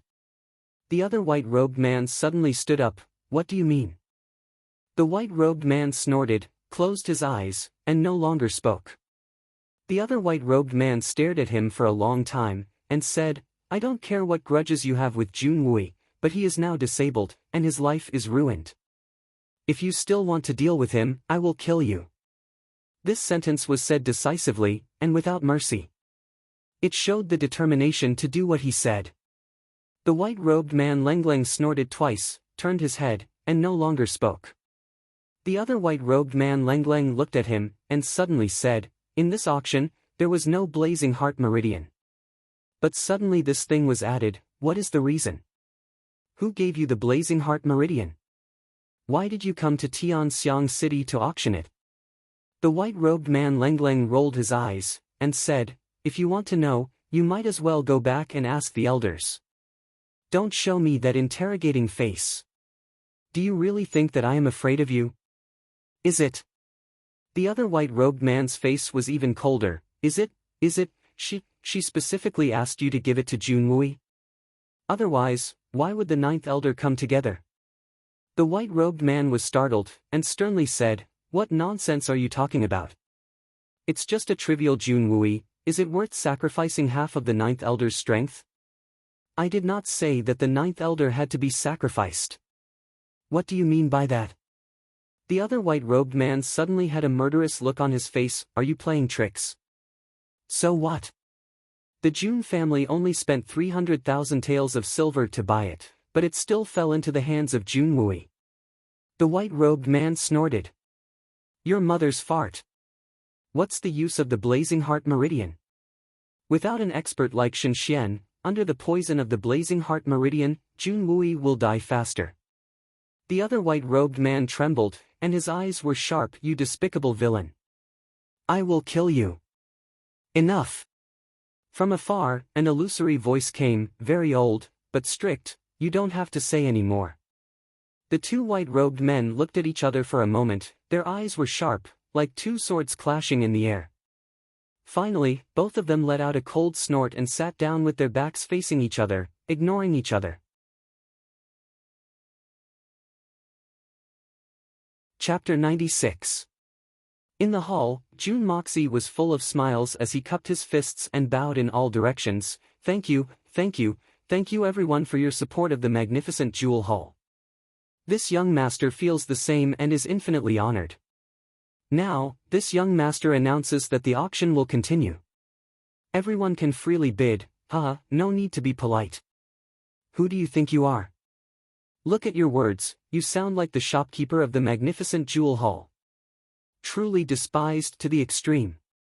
Everyone cursed in their hearts. If white eyes could hit people, at this moment, Jun Moxie would have been smashed into pieces by the overwhelming white eyes. If contempt could hurt, then Jun Moxie would have been beaten black and blue by now. Finally, the mysterious man's voice did not appear, but another clear voice leisurely sounded out. The previous bid for the Blazing Heart Meridian was caused by Li Zhen from the Li family. The bid is invalid and will proceed according to the original price. Sure enough, it was two people. Jun Moxie smiled in his heart. Presumably, these two people did not agree with each other. Well, the person who came later should be a bit stronger. The purple-robed old man's face changed again, and then he said helplessly, "The Blazing Heart Meridian, young Master Tang has already bid 300,000 silver taels. Is there anyone who bid higher than 300,000 silver taels?" Even after asking several times, no one answered. Now that such a big thing had happened, who would dare to offend Jun Moxie, who was not afraid of heaven or earth, and Tang Yuan, who was a super prodigal? So, 300,000 silver taels going thrice. Sold. Dang, the hammer fell. The purple-robed old man felt depressed in his heart. He had presided over auctions for decades, but this was the most depressing he had ever felt. The two prodigal sons had completely disrupted the auction. Something that could have been auctioned for millions of silver taels was only sold for 300,000. If the purchase price was deducted, it was almost equivalent to giving it away. Fatty Tang experienced great joy and sorrow, and for a long time, he did not understand what was going on. Finally, Jun Moxie's heart was calm, and he slapped this disgraceful guy awake. On the other side, Dugu Xiaoyi curled her lips and said angrily, "There's really no justice in this world. Why did that guy succeed again? He actually managed to obtain the spirit grass at such a low price. How hateful. So annoying, so annoying." Although she was cursing him, her two beautiful big eyes turned into crescent moons. It was as if she was laughing from the bottom of her heart, without the slightest bit of disgust. Princess Ling Meng looked at Dugu Xiaoyi suspiciously. She saw that Dugu Xiaoyi was suddenly in high spirits. She pursed her lips as she looked at Jun Moxie's hoodlum methods. However, she shook her head. There was no trace of disgust on her face. Instead, there was a look of appreciation. What was going on? Princess Raimu suddenly had an unimaginable thought. She could not help but be shocked. "Xiaoyi, you, don't tell me you've fallen for this playboy?" Hearing this, Dugu Xiaoyi's face instantly turned red. She wrinkled her delicate nose, stuck out her tongue, and explained with a flushed face, "When did I fall for that kind of debauchee? When did I fall for that kind of debauchee? Humph, I can't wait to hang him up in my room and beat him with a leather whip. He actually dared to steal this girl's meteoric iron, he's really bold. If I don't teach him a good lesson, how can I get rid of the anger in my chest? I'll find an opportunity to teach him a good lesson." She fiercely raised her eyebrows, and gnashed her teeth. Princess Raimu's whole body felt weak. It's over, it's over. As a close friend of Dugu Xiaoyi for many years, how could she not see that Dugu Xiaoyi was acting tough on the outside but weak on the inside? She was trying to cover it up. She was obviously very happy, but she still had to pretend to be fierce. However, anyone could see through her real thoughts at a glance. Thinking about how Dugu Xiaoyi was originally depressed and distracted, but when she heard Jun Moxie's voice just now, she suddenly became lively. Everything seemed to be self-evident, and pointed to only one possibility. However, this possibility was too unimaginable, and it was simply a nightmare, Sister Xiaoyi. Oh my god! Seeing that Dugu Xiaoyi maintained her fierce expression for a short while, and then revealed her two little canine teeth, Princess Raimu became even more worried. Xiaoyi, you, what should I say about you? Sigh. What's wrong with you, such a playboy? What's wrong with you? Dugu Xiaoyi happily snorted twice, and blinked her beautiful big eyes. It's because he's a debauchee, that he needs to be taught a good lesson. Let him know how powerful this girl is, humph, hee hee. She couldn't help but laugh as she spoke, and her eyes were full of longing. It was obvious that she was already thinking about how to teach Jun Moxie a lesson, and had a look of longing on her face. Princess Raimu became even more worried. This matter was no small matter. Even if Dugu Xiaoyi were to blame her, she would still have to inform Great General Dugu Wudi as soon as possible. The only pearl of the Dugu family, and one of the most famous beauties in the capital, Dugu Xiaoyi, and that Jun family's playboy? What's going on? It's like a flower being inserted into cow dung, it's simply a waste of God's gifts. Not to mention anything else, but from the perspective of the royal family, the only grandson of the third generation of the Jun family and the most beloved granddaughter of the Dugu family, this was an absolutely unacceptable result, and it was bound to cause a change in the court. So, no. I must stop this matter. I can't let Xiaoyi be ruined in the hands of this playboy. Princess Raimu looked at Dugu Xiaoyi with a complicated expression, and then looked at Jun Moxie, and secretly made up her mind. The Blazing Heart Meridian could be said to be obtained at the cheapest price. Jun Moxie was somewhat excited, but in his heart, there was a burst of awe. Looking at the masters that he had met in his 2 lifetimes, there were few who could match up to these 2 hidden masters of the magnificent Jewel Hall. His current strength was not strong enough, and it would be difficult for him to match up to such a strong person. Next, eldest young Master Tang smoothly obtained what old Master Tang wanted, a volume of the Divine Wind Sword record. Jun Moxie only glanced at it twice, and then threw it to Tang Yuan without any interest. His heart was filled with infinite contempt. This kind of fancy swordsmanship, and you actually have the nerve to take it out for auction. And you actually spent 2 million taels of silver. However, the next moment, Jun Moxie's body suddenly shook, and his face revealed a trace of surprise. After obtaining the Blazing Heart Meridian, Jun Moxie concentrated his spiritual sense on the boxes of the 2 princes. He knew that there were no other people in the boxes except for these 6 people, and his heart felt strange. Unexpectedly, he found that the 6 people in the boxes had all disappeared. It could be said that it was quite abrupt, and they absolutely did not go through the main door. However, Jun Moxie was able to conclude that these 6 people did not leave the magnificent Jewel Hall. Could it be that there were hidden passageways in the boxes? The next moment, Jun Moxie's spiritual sense discovered that the Coldine Chi had just escaped, and had mixed into the crowd of people in the hall. Looking at it, he found that even their clothing and faces had changed. Even if someone were to look at them face to face, they would absolutely not be able to recognize that these were the people who had just entered the boxes. 3 of them were gathered in the middle, and the other 3 were on the other side, clearly divided. Each and every one of them had the appearance of a rich man, but the occasional flash of light in their eyes made Jun Moxie aware of the tension and desire in their hearts. It should be that they were about to make their move. However, in this batch of goods, what was it that was worth the covetous eyes of these 2 assassin groups? Even the 2 princes were involved. Jun Moxie took the list from Fatty Tang's hands and looked at the items that had yet to be auctioned.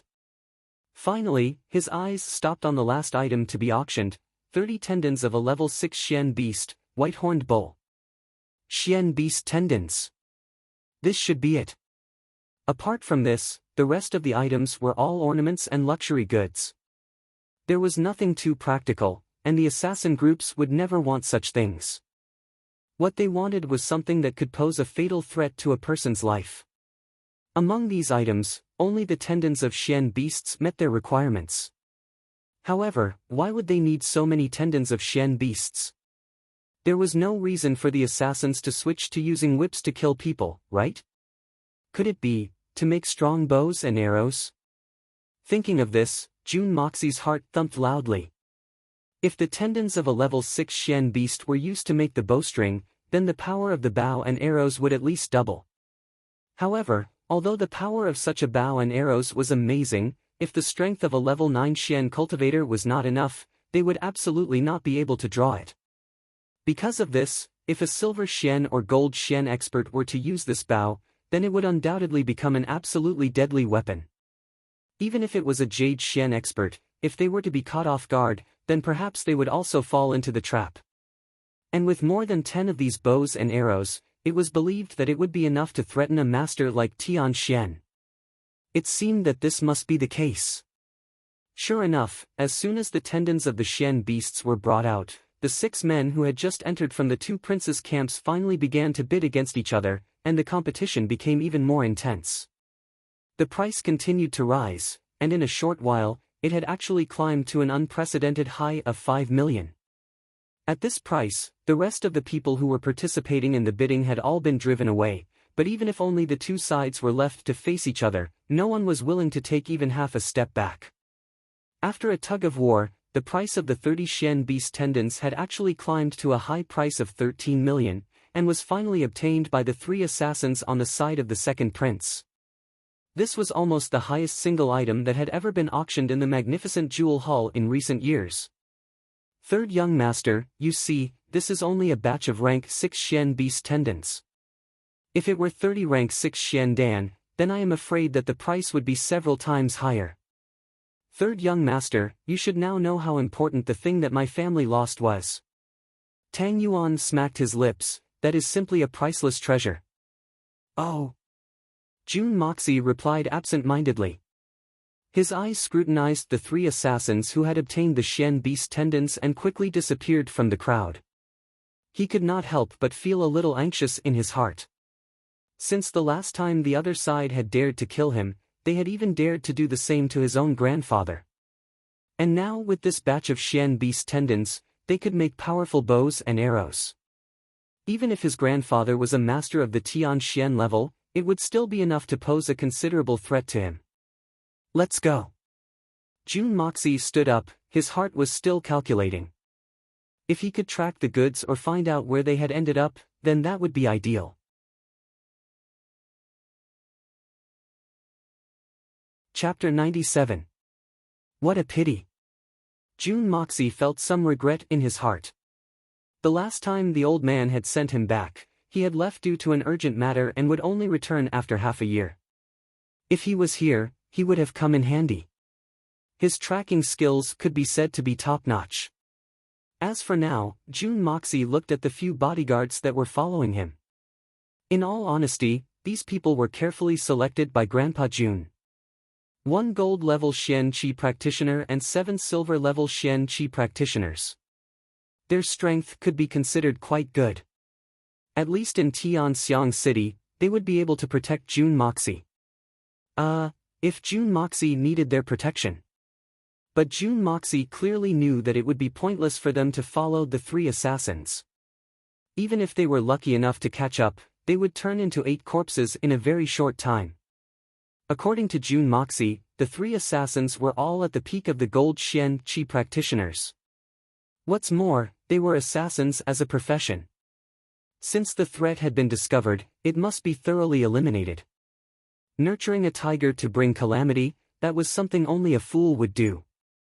What to do, no matter what, I must find a way to track them. At the very least, I must get my hands on those Xian beast tendons.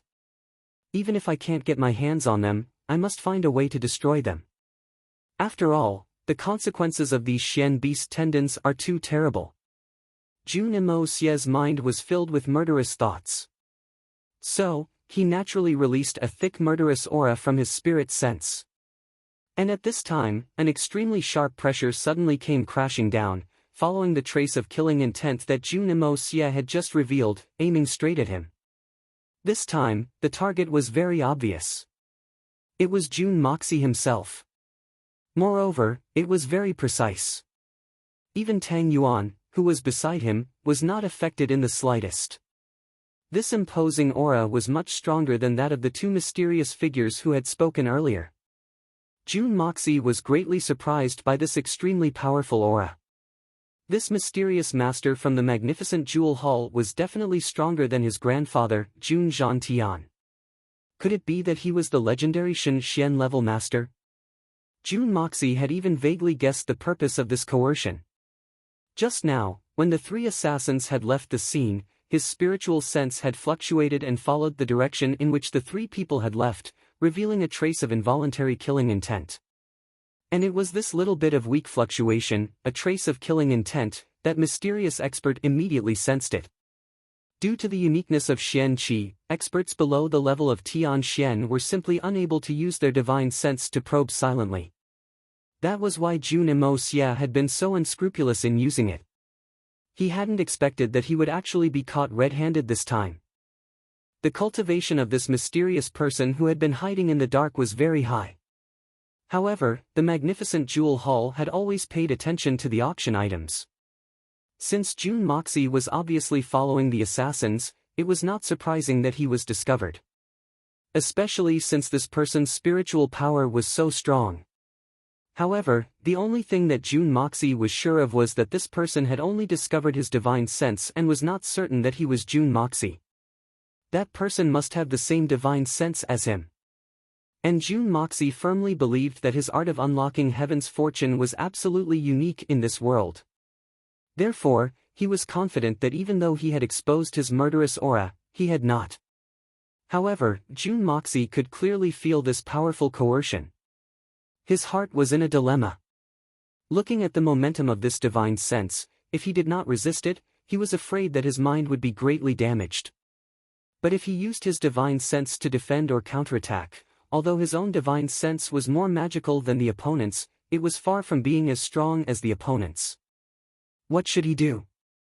While he was hesitating, the powerful divine sense was already approaching his body. At the last moment, the Hongjun Pagoda in the depths of Jun Moxie's sea of consciousness suddenly shone brightly. From its motionless state, the Hongjun Pagoda flew into the air and rotated at a high speed. In a flash, the seven-colored rays of light blossomed in Jun Moxie's sea of consciousness like a deluge of heavenly flowers. He slowly welcomed the powerful divine sense that was attacking him. That powerful spiritual sense rushed over like lightning, but the moment it came into contact with the aura of the Hongjun Pagoda, it was like a small snowflake had suddenly fallen into a red-hot stove, and disappeared without a trace in an instant. Like a clay ox entering the sea, it disappeared without a trace, not even stirring up the slightest ripple. How could a mere supreme divine Xian mortal's energy compare to this kind of ancient treasure, the treasure left behind by China's #1 immortal, a mystical object that could split the heavens and split the earth? Even if all of the Shen Xians in this world were to join forces, it would still be a piece of cake for the mysterious Hongjun Pagoda. The Hongjun Pagoda slowly fell back to its original position. At the same time as it fell, Jun Moxie had also shut off his divine sense. But all of this, only the hitman Jun was aware of. Even the hidden expert who had been counterattacked was absolutely unaware of the mystery. In the underground chamber of the magnificent jewel hall, a plain-clothed old man was sitting cross-legged with his eyes closed. His body suddenly shook and he opened his eyes. There was an incredulous look in his eyes and his face was full of fear. Beads of sweat started to flow down his face. No matter what, he was someone who had already stepped into the ranks of the great master Shen Xian, but when his divine sense had pressed down on him, the person outside did not seem to have the slightest reaction, and had effortlessly resolved it. It was as if his divine sense was nothing more than a speck of dust in the eyes of the opposite party, not even worth mentioning. What does this mean? The peak of the Shen Xian. Only an expert at the peak of the spirit Xian realm would be able to defuse my divine sense attack so effortlessly. Moreover, I wouldn't be able to detect it. This is the only explanation for such a strange scene. The white-haired old man was so shocked that he blurted out, how can there be such a person in the Tianxiang city? Could it be that something big has happened in the Tianxiang city recently? However, the opposite party had only intended to resolve it, and had not made any counterattack against his divine sense. It seemed that he had no hostility towards the magnificent jewel hall, or perhaps, he knew the true background of the magnificent jewel hall. Or perhaps, he knew the true background of the magnificent jewel hall. Who is this person? No longer caring about shocking the world, the white-haired old man swept up from the praying mat, and like a wisp of wind, he chased after him. In the time it takes for a spark to fly off a flint, he had already chased out of the magnificent jewel hall, and circled around like a faint mist. The next moment, he had already appeared on the roof of the magnificent jewel hall, and was looking for something in all directions. After a long while, he shook his head in disappointment, and his body flashed and disappeared. However, he did not notice that at the door, he had just brushed past June Moxie. However, no one had actually seen clearly, nor had they noticed that the wisp of wind that had just blown past was actually a person. A super strong person. At the door, June Moxie was so scared that his whole body felt like he was drinking ginger soup on a hot day, and he was sweating profusely. In his heart, he secretly exclaimed, "It's really too strong." Little did he know that the old man's reaction was even worse than June Mosie's. He recalled the feeling of helplessness when his spirit sense had been completely melted. It seemed as if he was being slaughtered by the opponent. The old man's entire body was drenched in sweat. Even his calves were cramping. He was almost moaning as he said, "It's too powerful." This kind of peak powerhouse appearing in the Tianxiang city is certainly an indication that an earth-shattering event is about to take place here. No, I must send this news back as soon as possible. The old man thought as he quickly walked towards his study room. After a moment, a strange and small snow-white eagle flew from the roof of the magnificent jewel hall and shot towards the distance like an arrow.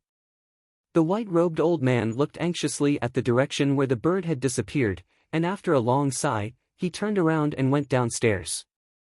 June Moxie also let out a long sigh, and hurriedly urged Tang Yuan to hurry up. He looked back with lingering fear, and secretly decided that he would not come back to the magnificent jewel hall until he was satisfied with his own strength. His mother, there was actually the existence of Shenxian. Did he really want to scare people to death? Not to mention the current him, even when he was at his strongest in his previous life, he might not have been able to provoke him. What a terrible magnificent jewel hall. June Moxie. A clear and melodious voice suddenly sounded from behind him. June Xia turned his head and saw Dugu Xiaoyi walking over with a fierce look on her face. She nodded her chin and said, "Ah, so you haven't, ah." She had wanted to say, "So you haven't died." But as the words came to her mouth, she suddenly couldn't say them. It seemed that she was extremely unwilling to associate the word dead with June Moxie. Even if it was a joke, it was too unpleasant to hear and too inauspicious. "So, it's Miss Dugu." June Moxie smiled and looked at her up and down. "I haven't seen you for a long time. Miss Dugu has become more and more beautiful, and it really makes my heart itch." Tang Yuan was shocked, and couldn't help but want to turn around and run away. "My Uncle June, Ancestor June, how can your courage be so fat? You even dare to take liberties with this little miss? Could it be that you haven't been beaten enough before?" It must be said that among the people that June Moxie avoided, even his grandfather June Zhantian could only be ranked second. This was because this ruthless little miss had occupied the first place for a long time. This matter, Tang Yuan was very clear about. However, the series of events that happened next made Fatty Tang feel as if he was dreaming even after he returned to his own home. He didn't wake up. After listening to June Moxie's words, Dugu Xiaoyi unexpectedly didn't get angry. Instead, her pretty face turned red, and the fierce expression on her face disappeared. She shyly lowered her head and said in a low voice, "Really? Is it really better than before? I look in the mirror every day, how can I not feel it?" "What?" Tang Yuan groaned and staggered. He had seen a ghost in broad daylight. Or perhaps the person in front of him was not Dugu Xiaoyi, but her twin sister. June Moxie also broke out in cold sweat. He suddenly felt a little creeped out. What was this little miss playing at today? He nodded his head like a chicken pecking at rice. Yes, yes, yes, yes, yes. It must be the effect of losing weight. Then I will continue to lose weight when I get home. Dugu Xiaoyi jumped up excitedly. When she landed on the ground, she seemed to remember something. Her pretty eyes widened and she said fiercely, June Moxie. What did you just say? You dare to take advantage of me? Your brain must be flooded with water. You really have guts. June Moxie increasingly felt that this girl was a little abnormal today. What was going on? Why did she suddenly change her face? Did she want me to live? At this moment, something squirmed in Dugu Xiaoyi's bosom, and a snow-white little head popped out. It had small ears, a small nose, a small mouth, a pink tongue, and a pair of moist eyes. It was indescribably cute, and its 4 tender red claws were clawing at something. It was actually a very small animal. Xian beast! Oh my god! Tang Yuan cried out in shock and widened his eyes. An iron-winged panther's cub. Brothers and sisters, the monthly votes ranking is in danger. From dawn until now, it has been harassed no less than 100 times. This is too damaging to our evil monarch's prestige. The 3rd update was delivered in advance, and the 4th update was delivered at night. Brothers, Feng Ling is exploding. Everyone's monthly votes should also explode.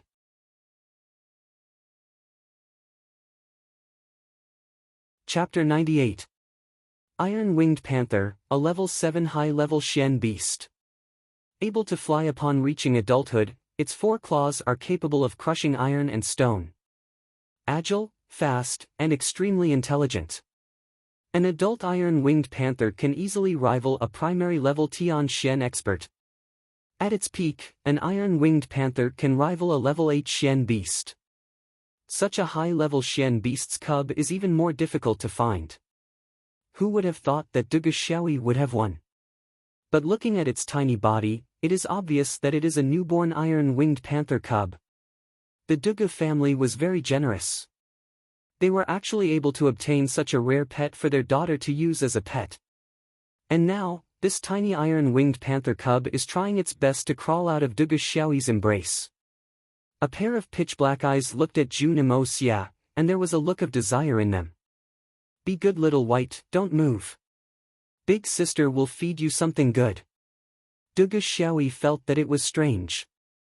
Ever since her father managed to get this little thing, she had fallen in love with it. And because it was separated from its mother at birth, the little cub's body is weak and does not like to move. It has always been nestled in her embrace. Why is it reacting so strongly today and wanting to come out? So it is called Little White. June Moxie only glanced at it, smiled, and praised, what an adorable little fellow. June Moxie has always had no love for wild beasts. After a perfunctory reply, he turned around to leave. After all, he still has to find a way to track down those mysterious killers. Seeing him turn around, the tiny iron-winged panther suddenly squeaked and anxiously struggled out of Dugu Xiaoyi's embrace. Its 4 pink claws scratched with all its might. Looking at the direction it was trying to go, it turned out to be June Moxie and June Daxiao. This little fellow seems to like you very much. Dugu Xiaoyi's eyes widened in shock. Ever since she obtained this iron-winged panther cub, she has brought this little thing with her to eat, drink, and sleep. She has never seen it act affectionately towards her. Today is the first time she has seen June Moxie. Why is it reacting like this? How strange. But I don't like it. June Xia frowned as he glanced sideways at this so-called high-level 7th-level Xian beast and shook his head regretfully. Unfortunately, this little thing was really too small. If it could be doubled in size, then it would barely be enough to make a pot of stew. Displeased with June Moxie's words, Dugu Xiaoyi snorted. She hesitated for a moment, but seeing her little white's desire, she couldn't bear it anymore. Hugging the little body, she walked in front of June Moxie and begged, "Little White likes you so much, please hug it for a while." If you can make Little White happy, I will forgive you for taking advantage of me earlier. The closer June Moxie got, the more excited the little iron-winged panther cub became. It whimpered and stretched out its tender claws towards June Moxie, like a baby reaching out its little hands to be hugged by an adult. Its eyes were full of desire and joy. Hesitating for a moment, June Moxie sighed in his heart. With such an interruption, there was no longer any possibility of tracking down the assassins. Helplessly, he reached out his hands and took the cub. Once June Moxie was in June Moxie's arms, it immediately stretched out its arms and legs in satisfaction. It greedily inhaled a few breaths of June Moxie's scent, its pink little mouth letting out a satisfied hum. Its furry little head arched into June Moxie's arms and comfortably used his chest as a pillow. Unexpectedly, it was about to fall asleep. Looking at its appearance, it seemed like it had already made plans for a long time to live and work in peace and contentment. Watching from the side, Dugu Xiaoyi's pair of beautiful big eyes stared blankly. What was going on? Although this little thing was small, it seemed to know that Dugu Xiaoyi would be its future master ever since it arrived at the Dugu family and handed it over to Dugu Xiaoyi. Although it had yet to formally recognize its master, it no longer rejected June Xia. On the contrary, it had never spoken to anyone other than Dugu Xiaoyi. Even Dugu Wudi, who had carried it back, was no exception. Why was it so intimate with June Moxie, whom it had just met for the first time? This was too abnormal. In fact, June Dashao was also puzzled. He felt that this matter was a little mysterious. He helplessly looked at the little guy that was preparing to live in his arms for a long time. Smiling bitterly, he said, "Is this a Xian beast that will never change once it recognizes its master? Moreover, it's at the peak of level 7. Why is it easier to trick than a puppy? Rumors can't be trusted." Dugu Xiaoyi's face turned red. She felt that she had lost face. Panting with rage, she took a step forward, and was about to take the little guy away from June Moxie's arms. June Moxie was too hateful. She didn't mind him taking advantage of her, but he still made things difficult for her. Damn it! But something even more unbelievable happened. Seeing that Dugu Xiaoyi was about to take it away, the little guy suddenly opened its eyes wide. Its eyes were full of hostility, and it let out a series of whimpering sounds. It fiercely opened its mouth, which had yet to grow any teeth, to threaten her. At the same time, its tender little claws firmly grabbed onto June Moxie's clothes. It was unexpectedly unwilling to leave the embrace of the stranger whom it had just met. Dugu Xiaoyi hugged its body, but she couldn't pull it away. Its 4 little claws seemed to be fixed on June Moxie's body. Even though its body was being pulled away, its claws were still tightly holding onto June Moxie's clothes. Its mouth was letting out loud squeaking sounds, and it was extremely unwilling to let go. Dugu Xiaoyi scratched her head, and looked at June Moxie in shock. Then, she suddenly said, "June Moxie, are you its mother?" June Moxie's face suddenly became full of black lines. What kind of nonsense is this? Am I its mother? Wouldn't that make me an animal? Not to mention that Dugu Xiaoyi and Tang Yuan didn't know what was going on. Even June Moxie himself was baffled. In fact, Master Dashao's body had the Hong Jun Pagoda. The purest aura of heaven and earth had already transformed his body into something extraordinary. In addition, the art of unlocking the heavens' fortune had given him a wonderful effect. June Moxie's body was filled with the purest aura of heaven and earth. Ordinary people and ordinary Xian beasts couldn't feel the purest aura of heaven and earth. But, it was something that these high-level Xian beasts needed for their growth. Especially for these young high-level Xian beasts, it was the most irresistible and fatal temptation. It took a lot of effort to remove the little guy from its body, and 2 big holes were torn in its clothes. June Moxie ignored its anxious squeaking, and threw it into Dugu Xiaoyi's arms. "I'll give it back to you. You must hold it properly." Dugu Xiaoyi hastily and carefully caught it. She stared at him reproachfully, "Can't you be a little gentler? What if it falls?" The little guy was held in Dugu Xiaoyi's arms. It anxiously squeaked, and struggled with all its might. It kept moving towards June Moxie's side. Its eyes were moist, and it seemed as if there were tears in them. It looked very resentful. Dugu Xiaoyi's heart softened when she saw it. She was about to send it over again. June Moxie was startled. He jumped out of the way, and stood far away. He awkwardly said, "It's getting late. I'll go first." He turned around and left. Dugu Xiaoyi angrily stamped her feet and muttered a few words. Suddenly, she rebuked Junior Leopard in her arms. "It's all your fault. Why are you so useless? Is he your mother or your father?" Junior Leopard innocently looked at her with his big eyes. Then, he suddenly lowered his head and looked at June Xie's departing figure. He let out 2 low whimpers and listlessly leaned against her chest. He didn't have the slightest bit of energy left. All right. I'll bring you to play with him in a few days," Dugu Xiaoyi said. Junior Leopard was still very far away from the level of psychic ability. Naturally, he could not understand what she was saying, and did not have any reaction. Instead, it was Dugu Xiaoyi herself who, after saying these words, suddenly felt a sense of joy in her heart. Then, she felt a wave of embarrassment. She did not know why either. Where's Princess Raimu? She came out with me. How did she suddenly disappear? Only then did Dugu Xiaoyi realize that her sister had disappeared. She could not help but frown. She was very surprised, and complained. She did not even tell me that she left. That's too much. June Moxie, along with the guards, bid farewell to Tang Yuan, and went in the direction of the June residence. After turning the corner, he found a sedan quietly parked in front of him. There were dozens of guards surrounding it, and the lineup was much stronger than the last time. In front of the sedan stood a proud, lonely, and even somewhat miserable figure, Yi Gahan. Princess Raimu was actually waiting for him here. So it's Her Highness Princess Raimu coming personally? It's really a small world. We meet again. What a small world. June Xie raised his eyebrows in astonishment. Yi Guhan's cold, electrifying gaze was directed at him as soon as he spoke. He couldn't help but frown as he listened to June Xie's glib words. "June Moxie, I have a serious matter to discuss with you." Princess Raimu slowly came out of the sedan.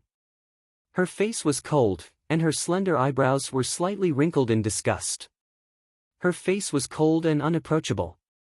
"You have a serious matter to discuss with me? Could it be that there's something improper? You have a favor to ask, and yet you're putting on such a face in front of me?" June Xie cursed in his heart, but his face was overjoyed at the unexpected good news. Fate has brought us together from thousands of miles away. Princess, please instruct me if you need anything. Whether it is a serious matter or not, I will do my best. Ah! Could it be that the princess has finally responded to my infatuation and wants me to be the prince consort? The heavens really pity me, the heavens follow my wishes, the heavens make fools of me. A series of nonsense came out of his mouth. Yi Gahan snorted heavily. His eyes were filled with murderous intent. He shouted, "How dare you? How dare you talk nonsense?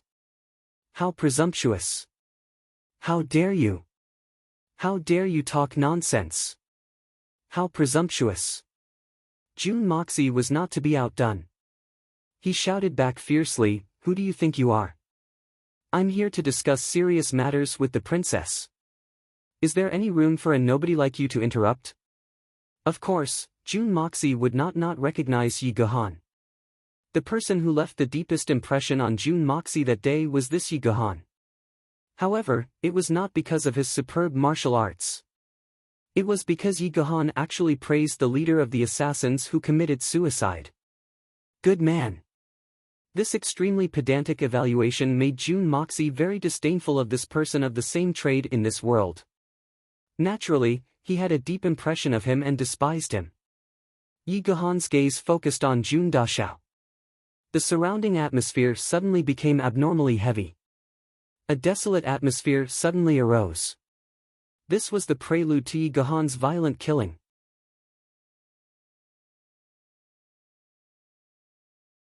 Chapter 99. Uncle Yi, please calm down. Princess Raima hastily tried to mediate. Jun Moxie was injured and Grandpa Jun had almost turned the capital into a bloodbath. If he was killed by Yi Gohan, the consequences would be unthinkable. Although Yi Gohan was a master of Tian Xian, but even if Yi Gohan's strength was twice as high, if Jun Zhan Tian wanted to deal with him, it would be a piece of cake. It was not worth it to lose his life for a debauchee. Princess Raimo took 2 steps forward and said to Jun Moxie, "Young Master Mo Xia, please come with me, I have something important to tell you." Yi Gohan followed closely behind her like a shadow, not leaving her side for even a moment. Obviously, he was not at ease with Jun Moxie. At this moment, Jun Moxie suddenly felt a familiar cold feeling in his heart, but it quickly disappeared. It was the aura of the assassins that Jun Moxie had locked onto in the magnificent jewel hall. Jun Moxie's heart stirred. How did they come here? They took the Xian beast tendon and didn't run away. Could it be that they want to assassinate the princess in broad daylight? However, he clearly felt the aura of the 3 assassins at the corner of the street. Jun Moxie had a feeling of hope at the end of the tunnel. He had thought that after these 2 delays, it would be impossible to track them. Who would have thought that they would bump into each other here by chance? This is the will of the heavens. Looking at the guards behind him, if these people were to follow, forget about tracking them, I'm afraid that they would not even be able to take 2 steps and they would be tracked instead. Thinking about it, Jun Moxie's heart suddenly stirred, and he came up with a plan. Although Jun Moxie did not know why these assassins were here, since they had stopped, it was obvious that they had discovered Princess Raima's convoy. There was no doubt about it. The reason why he stopped was probably because he felt the powerful aura of the Tian Xian expert, Yi Gohan, and didn't dare to act rashly. "You guys wait here. I have some serious business to attend to with the princess." Jun Moxie said to the guards with a serious face, "I want to talk about love with the princess and have a private conversation. Don't disturb us when we are doing our business." Hearing these shameless words, the guard leader gaped at him for a while before he finally lowered his head and answered, "Yes, young master." He stuttered the 3 short words 3 times. In his heart, he secretly cursed, "You are talking about love with the princess?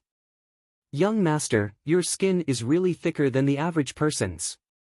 Look at her royal highness, just scraping off the frost on her face would be enough to freeze you to death. I'm afraid that you are going to be abused because you don't want us to see you being embarrassed. We are not that bored, why would we be interested in following you at such a time? Serious business? You really have the guts to say that? Since you were born, how many serious things have you done?" Jun Moxie followed Princess Raimo. In his mind, he could clearly feel that with every step the 3 of them took, the 3 assassins on the opposite side of the street had to take a step back. When they turned the corner, the 3 of them were already several tens of feet away at another intersection.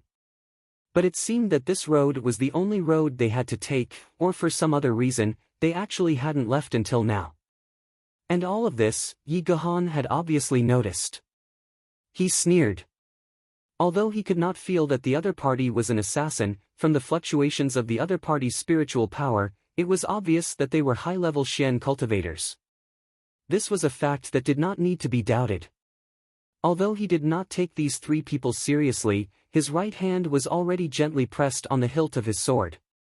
As long as the other party made the slightest movement, Yi Gohan would immediately kill all 3 of them.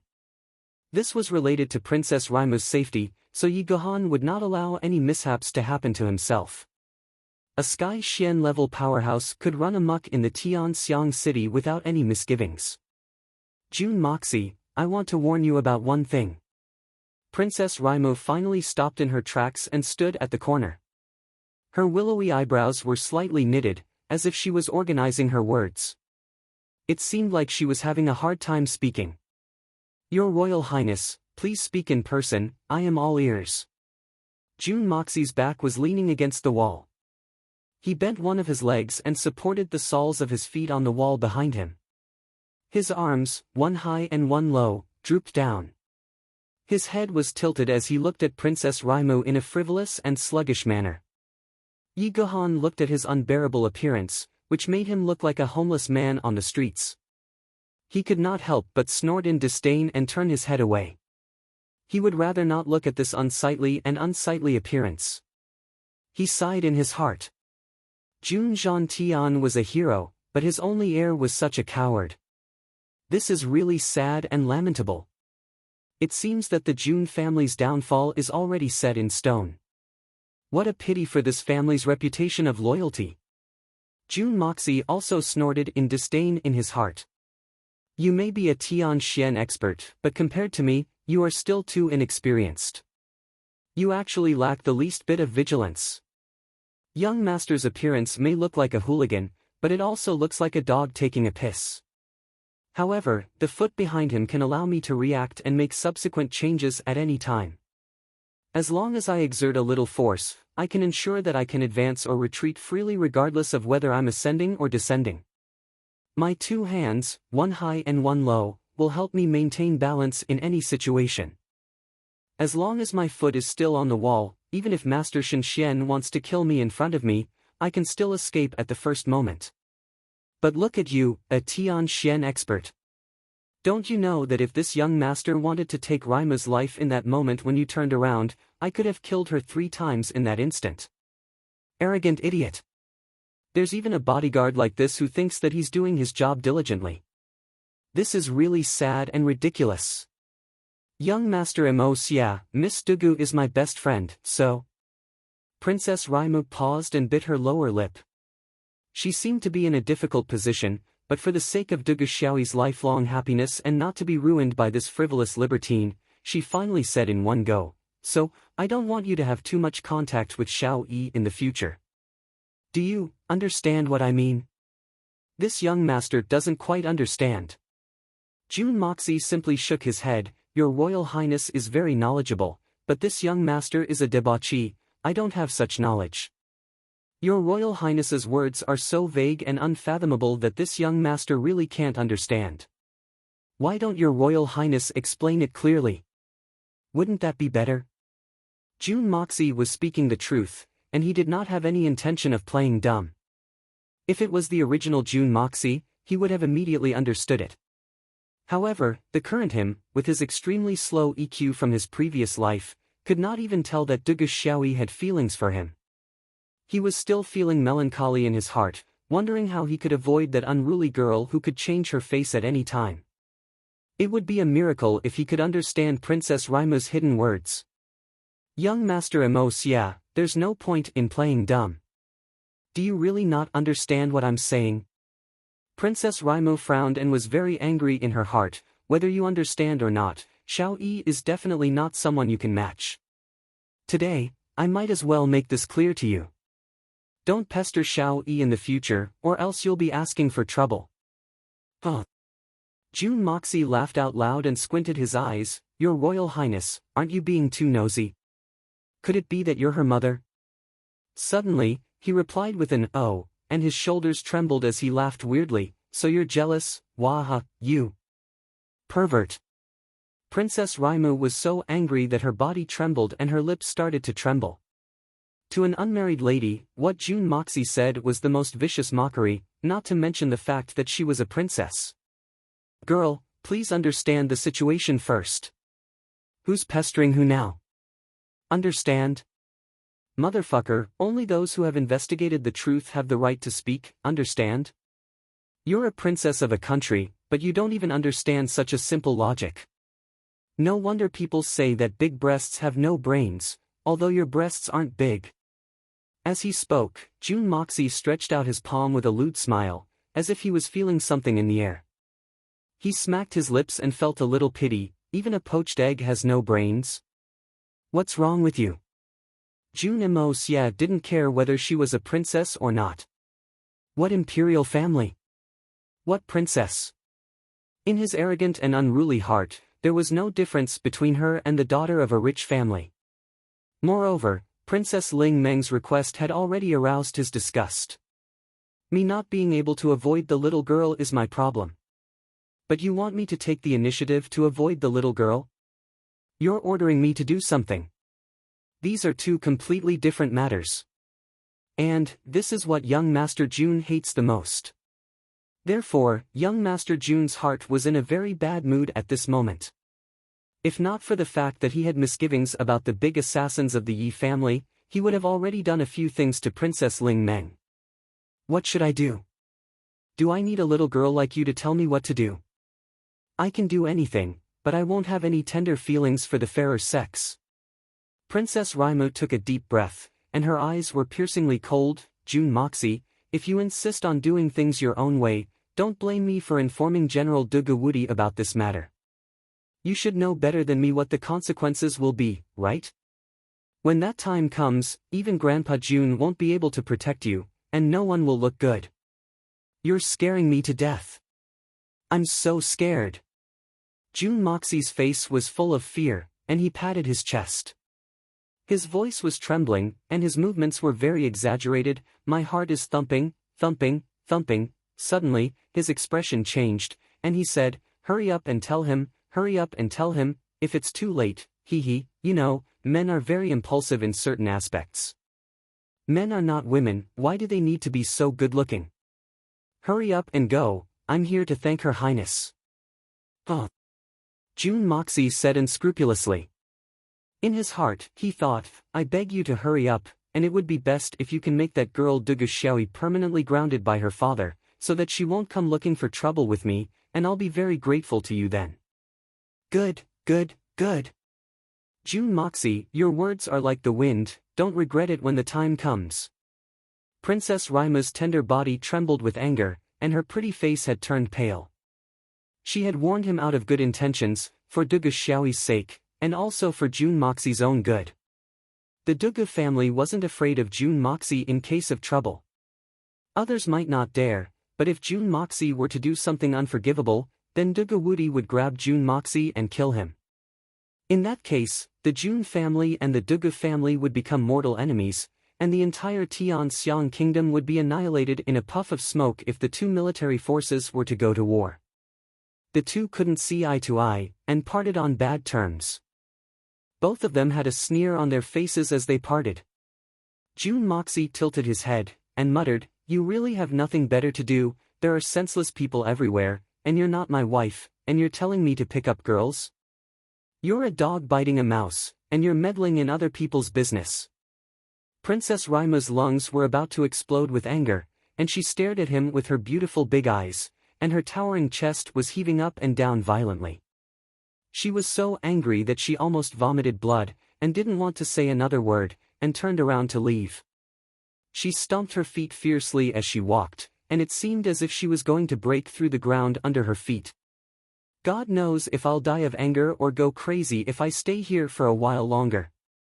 It's really hard to understand, such a despicable, shameless, filthy, and disgusting thing. How could Dugu Xiaoyi's heart be bewitched, and actually fall in love with him? Yi Gahan's face was ashen, and he floated to the front of June Moxie. Leng said, trash like you, I've always disdained to lay my hands on you, but you're really too hateful. Today, I'll teach you a lesson on behalf of Senior Duke June. I'll also let you know that not just anyone can be toyed with by you. He had been watching and listening from the side, and had long reached the end of his patience. To be able to endure until now before making his move, it could already be considered as a very cultured person. June Moxie's mouth twitched, and he sneered, hey! Who do you think you are? To think that your mouth can represent an important minister of a country, a Grand Duke of the Empire? What a joke! His heart was filled with endless disdain. Towards this kind of person who would spout so much nonsense before making his move, June Moxie had long since defined him as an idiot. Especially when it's an assassin, that's even more unforgivable. Yi Gahan's eyes widened, and he was so angry that his eyes turned blue. He raised his palm up high, and was about to slam it down. He finally understood what Princess Raimu was feeling earlier. This kid was really asking for a beating. The Tianxian master is hitting someone. The Tianxian master Yi Gahan is bullying someone. Someone come quickly. Someone come quickly and see how the Tianxian master is beating up an ordinary person who doesn't even have the strength to truss a chicken. It's truly captivating. Help me ah! Before Yi Guhan's palm could land, Jun Moxie did not want to expose himself, but he also did not want to suffer a loss. A wise man does not fight when the odds are against him, and he had already shouted out. His voice was loud and clear, and the words he used were also extremely sharp. Yi Guhan's pale complexion, which had never changed for more than 10 years, instantly turned red. Half of it was angry, and the other half was flushed. Too shameless. Too shameless. How could a person be so shameless to this extent? It was simply outrageous. You. Yi Guhan's raised hand became pointing at Jun Moxie, and his fingers were trembling with anger. To a Tianxian master, this was simply unimaginable. After holding it in for a long time, Yi Guhan actually squeezed out a sentence that was very classic in Jun Moxie's previous life: a person cannot be so shameless to this extent.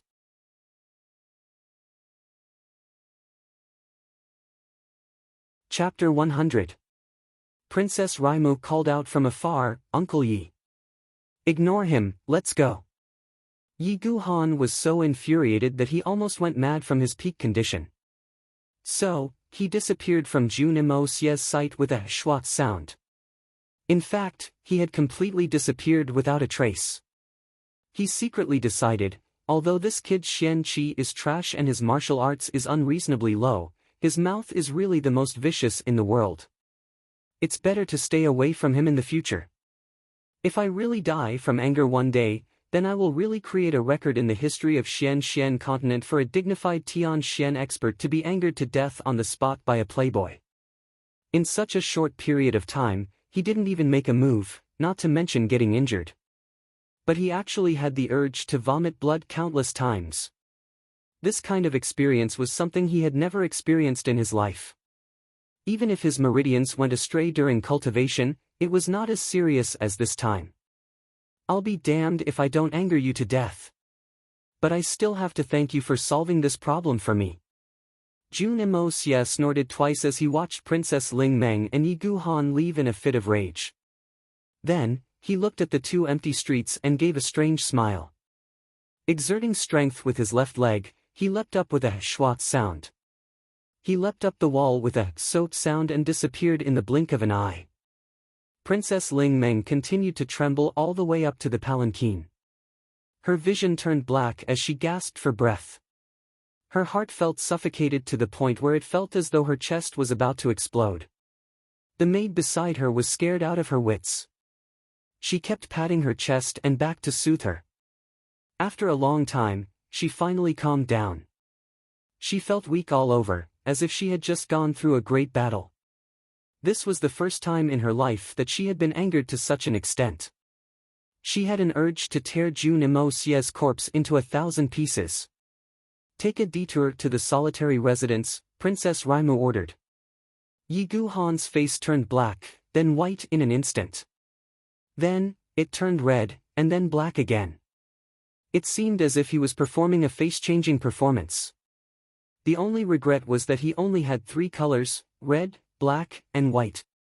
If he had a few more colors, then he would have become a master of face-changing. The anger rising from his body seemed to have the urge to destroy everything.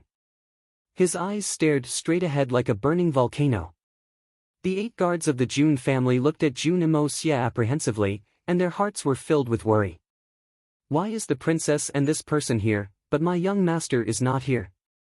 Also, young master was shouting just now. What was going on? This person couldn't have beaten the young master to tears, right? Although he could feel the terrifying aura coming from Yi Guhan, he knew that it was best not to provoke this person at this time. But after hesitating for a long time, his desire to protect his master prevailed. He finally mustered up the courage to open his mouth and ask, "Your Excellency. I wonder if my young master, get lost." Yi Guhan's eyes were bloodshot. His long white hair stood upright and pierced into the sky. He was so angry that he leaned against the railing and let out a long and majestic roar. It shook the heavens and the earth a few times. The faces of the people in front of him changed color. Their hearts were beating wildly, and they couldn't keep their footing. This showed the strength of Tianxian's master. His anger had finally been vented. It had exploded, and poured out in torrents. If he didn't vent it out, he was afraid that he would suffer internal injuries. A long and loud roar shook the entire city. Countless experts in the capital were instantly aware of this. Suddenly, a powerful spirit consciousness soared into the sky, and hovered over the capital. Everyone was very curious. The aura of the master who let out this roar was so strong that he was at least at the peak of the Earth's Shen level. What could have made such an expert so angry? The anger contained in this roar was so strong that it could burn the heavens and the earth. This was something that everyone could hear. At the entrance of the small tavern, Old Song suddenly opened his muddy old eyes. There was a look of astonishment in his eyes. Why does this sound like Xiao Ye's? The guards watched as Yi Gohan and Princess Raima's carriage left. Then, they rushed over, and saw that the carriage was empty. Their young master's shadow was nowhere to be seen. They couldn't help but complain. Did this strange guard kill the young master? Did he even destroy the evidence? Jun Moxie nimbly sneaked out from the shadows like a shadow, moving at high speed through the alleyways. His senses had long since spread out, closely following the group of assassins in black who were also moving at high speed. Jun Xia moved at a high speed, both his hands moving continuously. After moving for a distance of a few zhang, his face had completely changed. He now looked like a 30-something-year-old middle-aged man. His hair was exceptionally messy. There were countless people like this in the streets and alleyways of the imperial capital.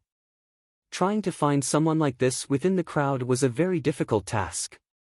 After a few turns, Jun Moxie dashed out of the street. His footsteps seemed slow, but they were actually very fast. He quickly passed through a clothing store. His speed didn't slow down at all, but the white robe on his body had already turned into a navy blue commoner's clothing. The owner of the clothing store was oblivious to it. He was still happily soliciting customers. The assassins in front were obviously very cautious. After making several turns and detours, they changed their original clothes and dressed like ordinary businessmen. They walked eastward at a moderate pace, chatting as they walked. From time to time, bursts of laughter could be heard. They seemed to be chatting very happily. From the faces of the three, they also had the wretched expressions of men. From an outsider's point of view, they should look like they were talking about women. It was the standard look of a brothel customer. The standard of this assassin group was really not simple. Jun Moxie sighed in his heart. In his previous world, any assassin would be able to understand this kind of disguise. However, in this world, these two people could actually do it so naturally. It was obvious that they were well trained. What was even rarer was that these two people had concealed their murderous aura so well that not even a drop of water could leak out. This was the truly brilliant part. If it wasn't for his spirit sense that could detect the coldness of the assassins, it would be almost impossible to track them. Or it could be said that apart from himself, no one else could use the same method to track them. After the time it took to drink a cup of tea, there was a slight sound of water in front of them. There was also a burst of melodious sound of a silk pipe. There was also the faint sound of a woman singing. The faint smell of a woman's cosmetics spread out. It seemed that these assassins had arrived at their destination. The Spirit Fog Lake. Jun Moxie finally understood why these people had to pass through that street. That was the only way to the Spirit Fog Lake. If they were to change the direction, they would have to go in a big circle. But if it were him, he would rather go in a big circle. That way, he would have to go in a big circle. Along the way, Jun Moxie had already changed his clothes 3 times. Even his height and body shape had changed 3 times. The Tianxiang City, the Spirit Fog Lake, is a paradise for all men. There are countless beautiful women here, thin and fat, everything you could think of. As long as you can think of it, it will certainly be here. Here, as long as you had enough money, you could do whatever you wanted. You could do whatever you wanted. You could do whatever you wanted. You could do whatever you wanted without any scruples. But, if you don't have any money, then, it's better to do it as soon as possible. Even middle-aged professional women who are as fat as Tang Yuan won't take a second look at you. Naturally, there were many legends in this world, such as gifted scholars and beautiful ladies, talented ladies from the brothel, and lovers, but legends were just legends after all.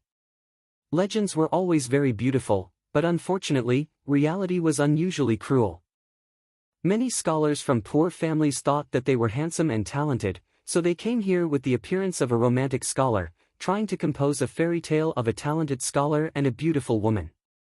They were full of the hope that they would meet a beautiful woman who would fall in love with them at first sight, and fantasize that they would be able to jump up and rely on their talent and face to live off a woman, but unfortunately, after the pitiful few copper coins in their pockets were emptied, they were mercilessly thrown out one after another.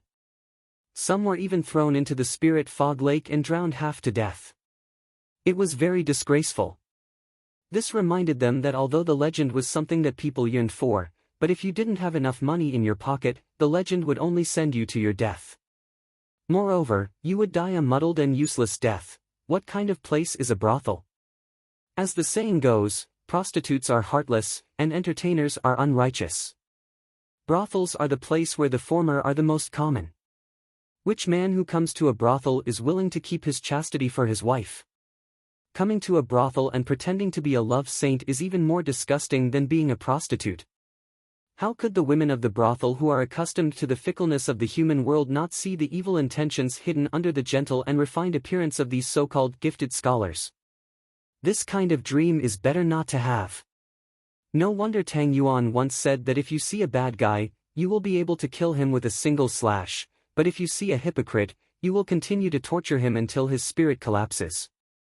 These words have deeply resonated with my heart. Jun Mo Xia stuck close to the wall to conceal himself, leaned against the tree to conceal himself, and stroked the grass like the wind. He was obviously a living person, but he was like a shapeless shadow, and it seemed as if anything could become his cover. Not only did the three killers not notice him, but even the pedestrians on the road didn't notice him either. He only saw the three men in front of him, with a lustful and extravagant appearance, walking like nouveau riche into a very luxurious pavilion by the Spirit Fog Lake, Ni Chang Pavilion. After their group entered, a nearby pleasure boat slowly glided over and stopped on the water side of the Ni Chang Pavilion, motionless. Jun Mo Xia's heart skipped a beat. After looking around for a while, he saw that there was actually no one else on the boat other than the boatman. It seemed like he was waiting to receive someone. This situation seemed a little strange. Besides, the person had just entered and the pleasure boat that had been parked on the other side had already approached. Isn't this too much of a coincidence? Jun Moxie clenched his teeth. I'll bet on this. A gentle breeze blew, and the reeds on the surface of the water fluttered in the wind, adding a dreamlike feeling to the dusk. It made everything in front of them seem so unreal. Jun Mo Xia took advantage of the floating reeds, and his whole body seemed to melt into the reeds that filled the air. His body moved, and he quickly floated to a distance of about 30 meters. He took cover behind a thick willow tree on the shore, and conveniently broke off 2 reeds. Then, he silently slid into the water. It was as if he had fallen into the water as a feather. In fact, he didn't even have the slightest ripple. This was because the young Master Jun had made great progress in recent days. In fact, he wouldn't have been able to achieve this much if it had been half a month ago.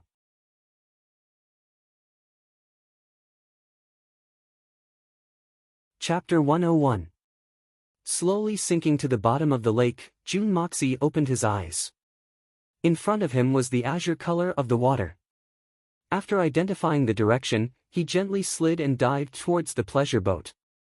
Not long after, he felt his eyes darken and knew that he had arrived at the bottom of the pleasure boat.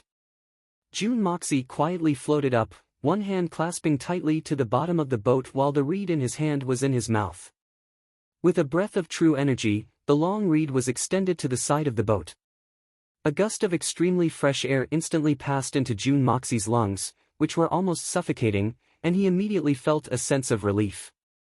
If there were any mistakes in this series of actions, all previous efforts would be in vain, and it would also attract the enemy's attention. It might even lead to a fatal disaster. Jun Moxie did not make any further moves, but just waited quietly without the slightest bit of impatience. All the guesses and doubts in the past had now disappeared. He didn't care whether those assassins boarded the ship or not. Since he had chosen his target, he would never regret it. Intuition told him that this was the boat. Therefore, he had endless patience. As long as he could still breathe, he could continue to wait. Just like in his previous life, he relied on his intuition to track down and kill, or lurk, waiting quietly. At this moment, he was that king of killers again. Evil Monarch. After a long time, there was finally a sound. A few women's laughter and a man's rough voice sounded, talking and laughing along the way. The boat slightly swayed, and above June Moxie's head, thumping footsteps sounded. Several people walked onto the boat one after another. 1, 2, 6 people. June Moxie silently counted. And there were 3 more than before. If the 3 killers from before had all arrived. As soon as the killers arrived on the boat, the unique gloomy and cold atmosphere immediately caused a reaction in June Moxie's mind. In this ice-cold water, feeling that gloomy and cold killing intent, June Moxie suddenly had a subtle feeling of familiarity and nostalgia. This was his own world. The life of an aristocratic family was luxurious and comfortable. But June Moxie, the king of assassins, yearned for freedom. He wanted to be like the Wolf King of the Great Prairie, roaring proudly across the world. Although danger lurked in every corner, he was still the king of the world. That kind of pain contained excitement, and he enjoyed loneliness in solitude. He ventured alone to the ends of the world, holding his sword in front of his chest and staring coldly at the heavens. 10 steps to kill a man, 1,000 miles unstoppable. This was June Moxie's biggest dream. But unfortunately, with his identity in this world, the possibility of June Moxie having such a chance was extremely slim. After the 6 people entered the cabin, they could only hear the sound of teapots and teacups gently touching, followed by the sound of several people drinking tea. No one spoke, only a few women chuckled from time to time, speaking softly and tenderly. After a long time, a hoarse voice sounded, "Miss you, when will Lord Liu be able to come? It's not a good idea for my brother to wait here. The assassination attempt on the princess last time was a serious crime. The entire city is still searching for him, and the wind hasn't even slowed down. And now, we are carrying this Xian beast tendon, which is hard to buy even with 10,000 gold coins. It's also something that people covet, in case, this." A woman's voice softly laughed and said in an indifferent tone, "Lord Zhao, you're worrying too much. This is the Ni Chong Pavilion. Don't tell me you don't know what kind of place the Ni Chong Pavilion is. The Ni Chong Pavilion is naturally safe, but it's better to be safe than sorry.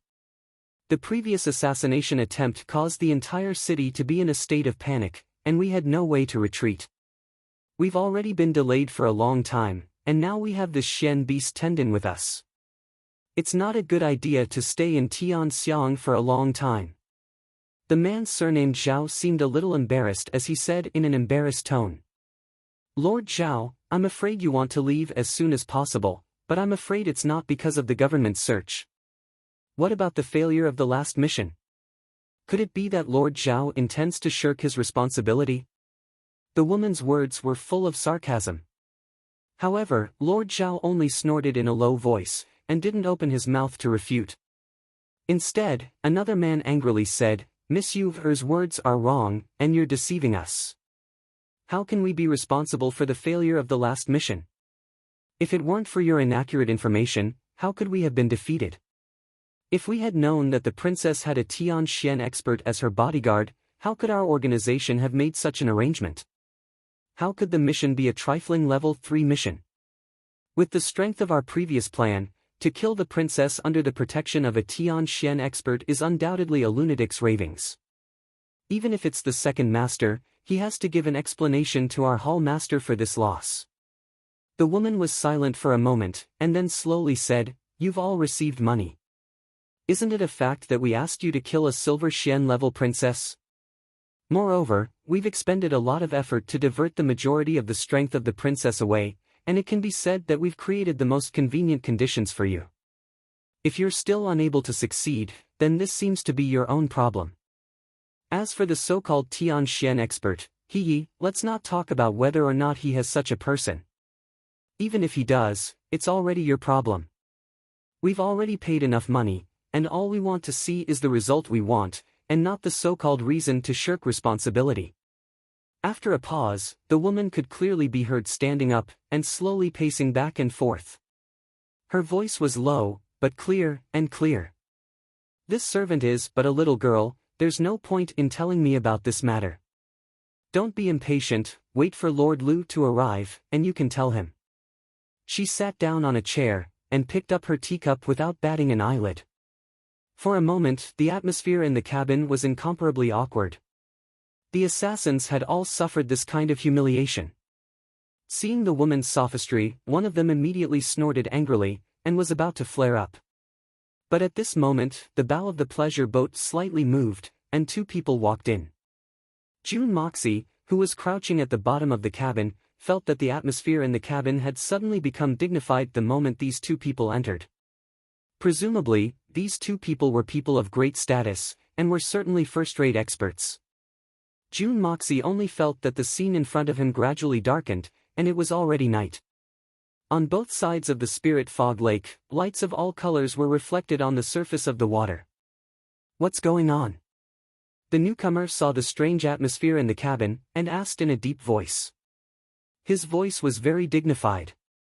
His tone revealed the bearing of someone who had been in a high position for a long time. Darren Liu, our blood sword hull needs an explanation for the assassination the day before yesterday. The leader of the assassins with a hoarse voice said in a neither servile nor overbearing manner, why has no one ever mentioned that there was another Tianxian expert guarding Princess Raimu? This matter caused the complete annihilation of our organization's manpower. It can be said that the loss is enormous, and this is something that has rarely happened in our blood sword hall in recent years. Oh? Does Hallmaster Zhao mean to say that the assassination mission was not completed, and is instead blamed on us? That Darren Liu was neither fast nor slow, and his tone seemed to contain a bit of a smile. Then, the prestige of the blood sword hall will be discounted. The leader of the assassins said in a hoarse voice, Darren Liu, you are also a first-rate expert. What does this matter have to do with the prestige of our blood sword hall?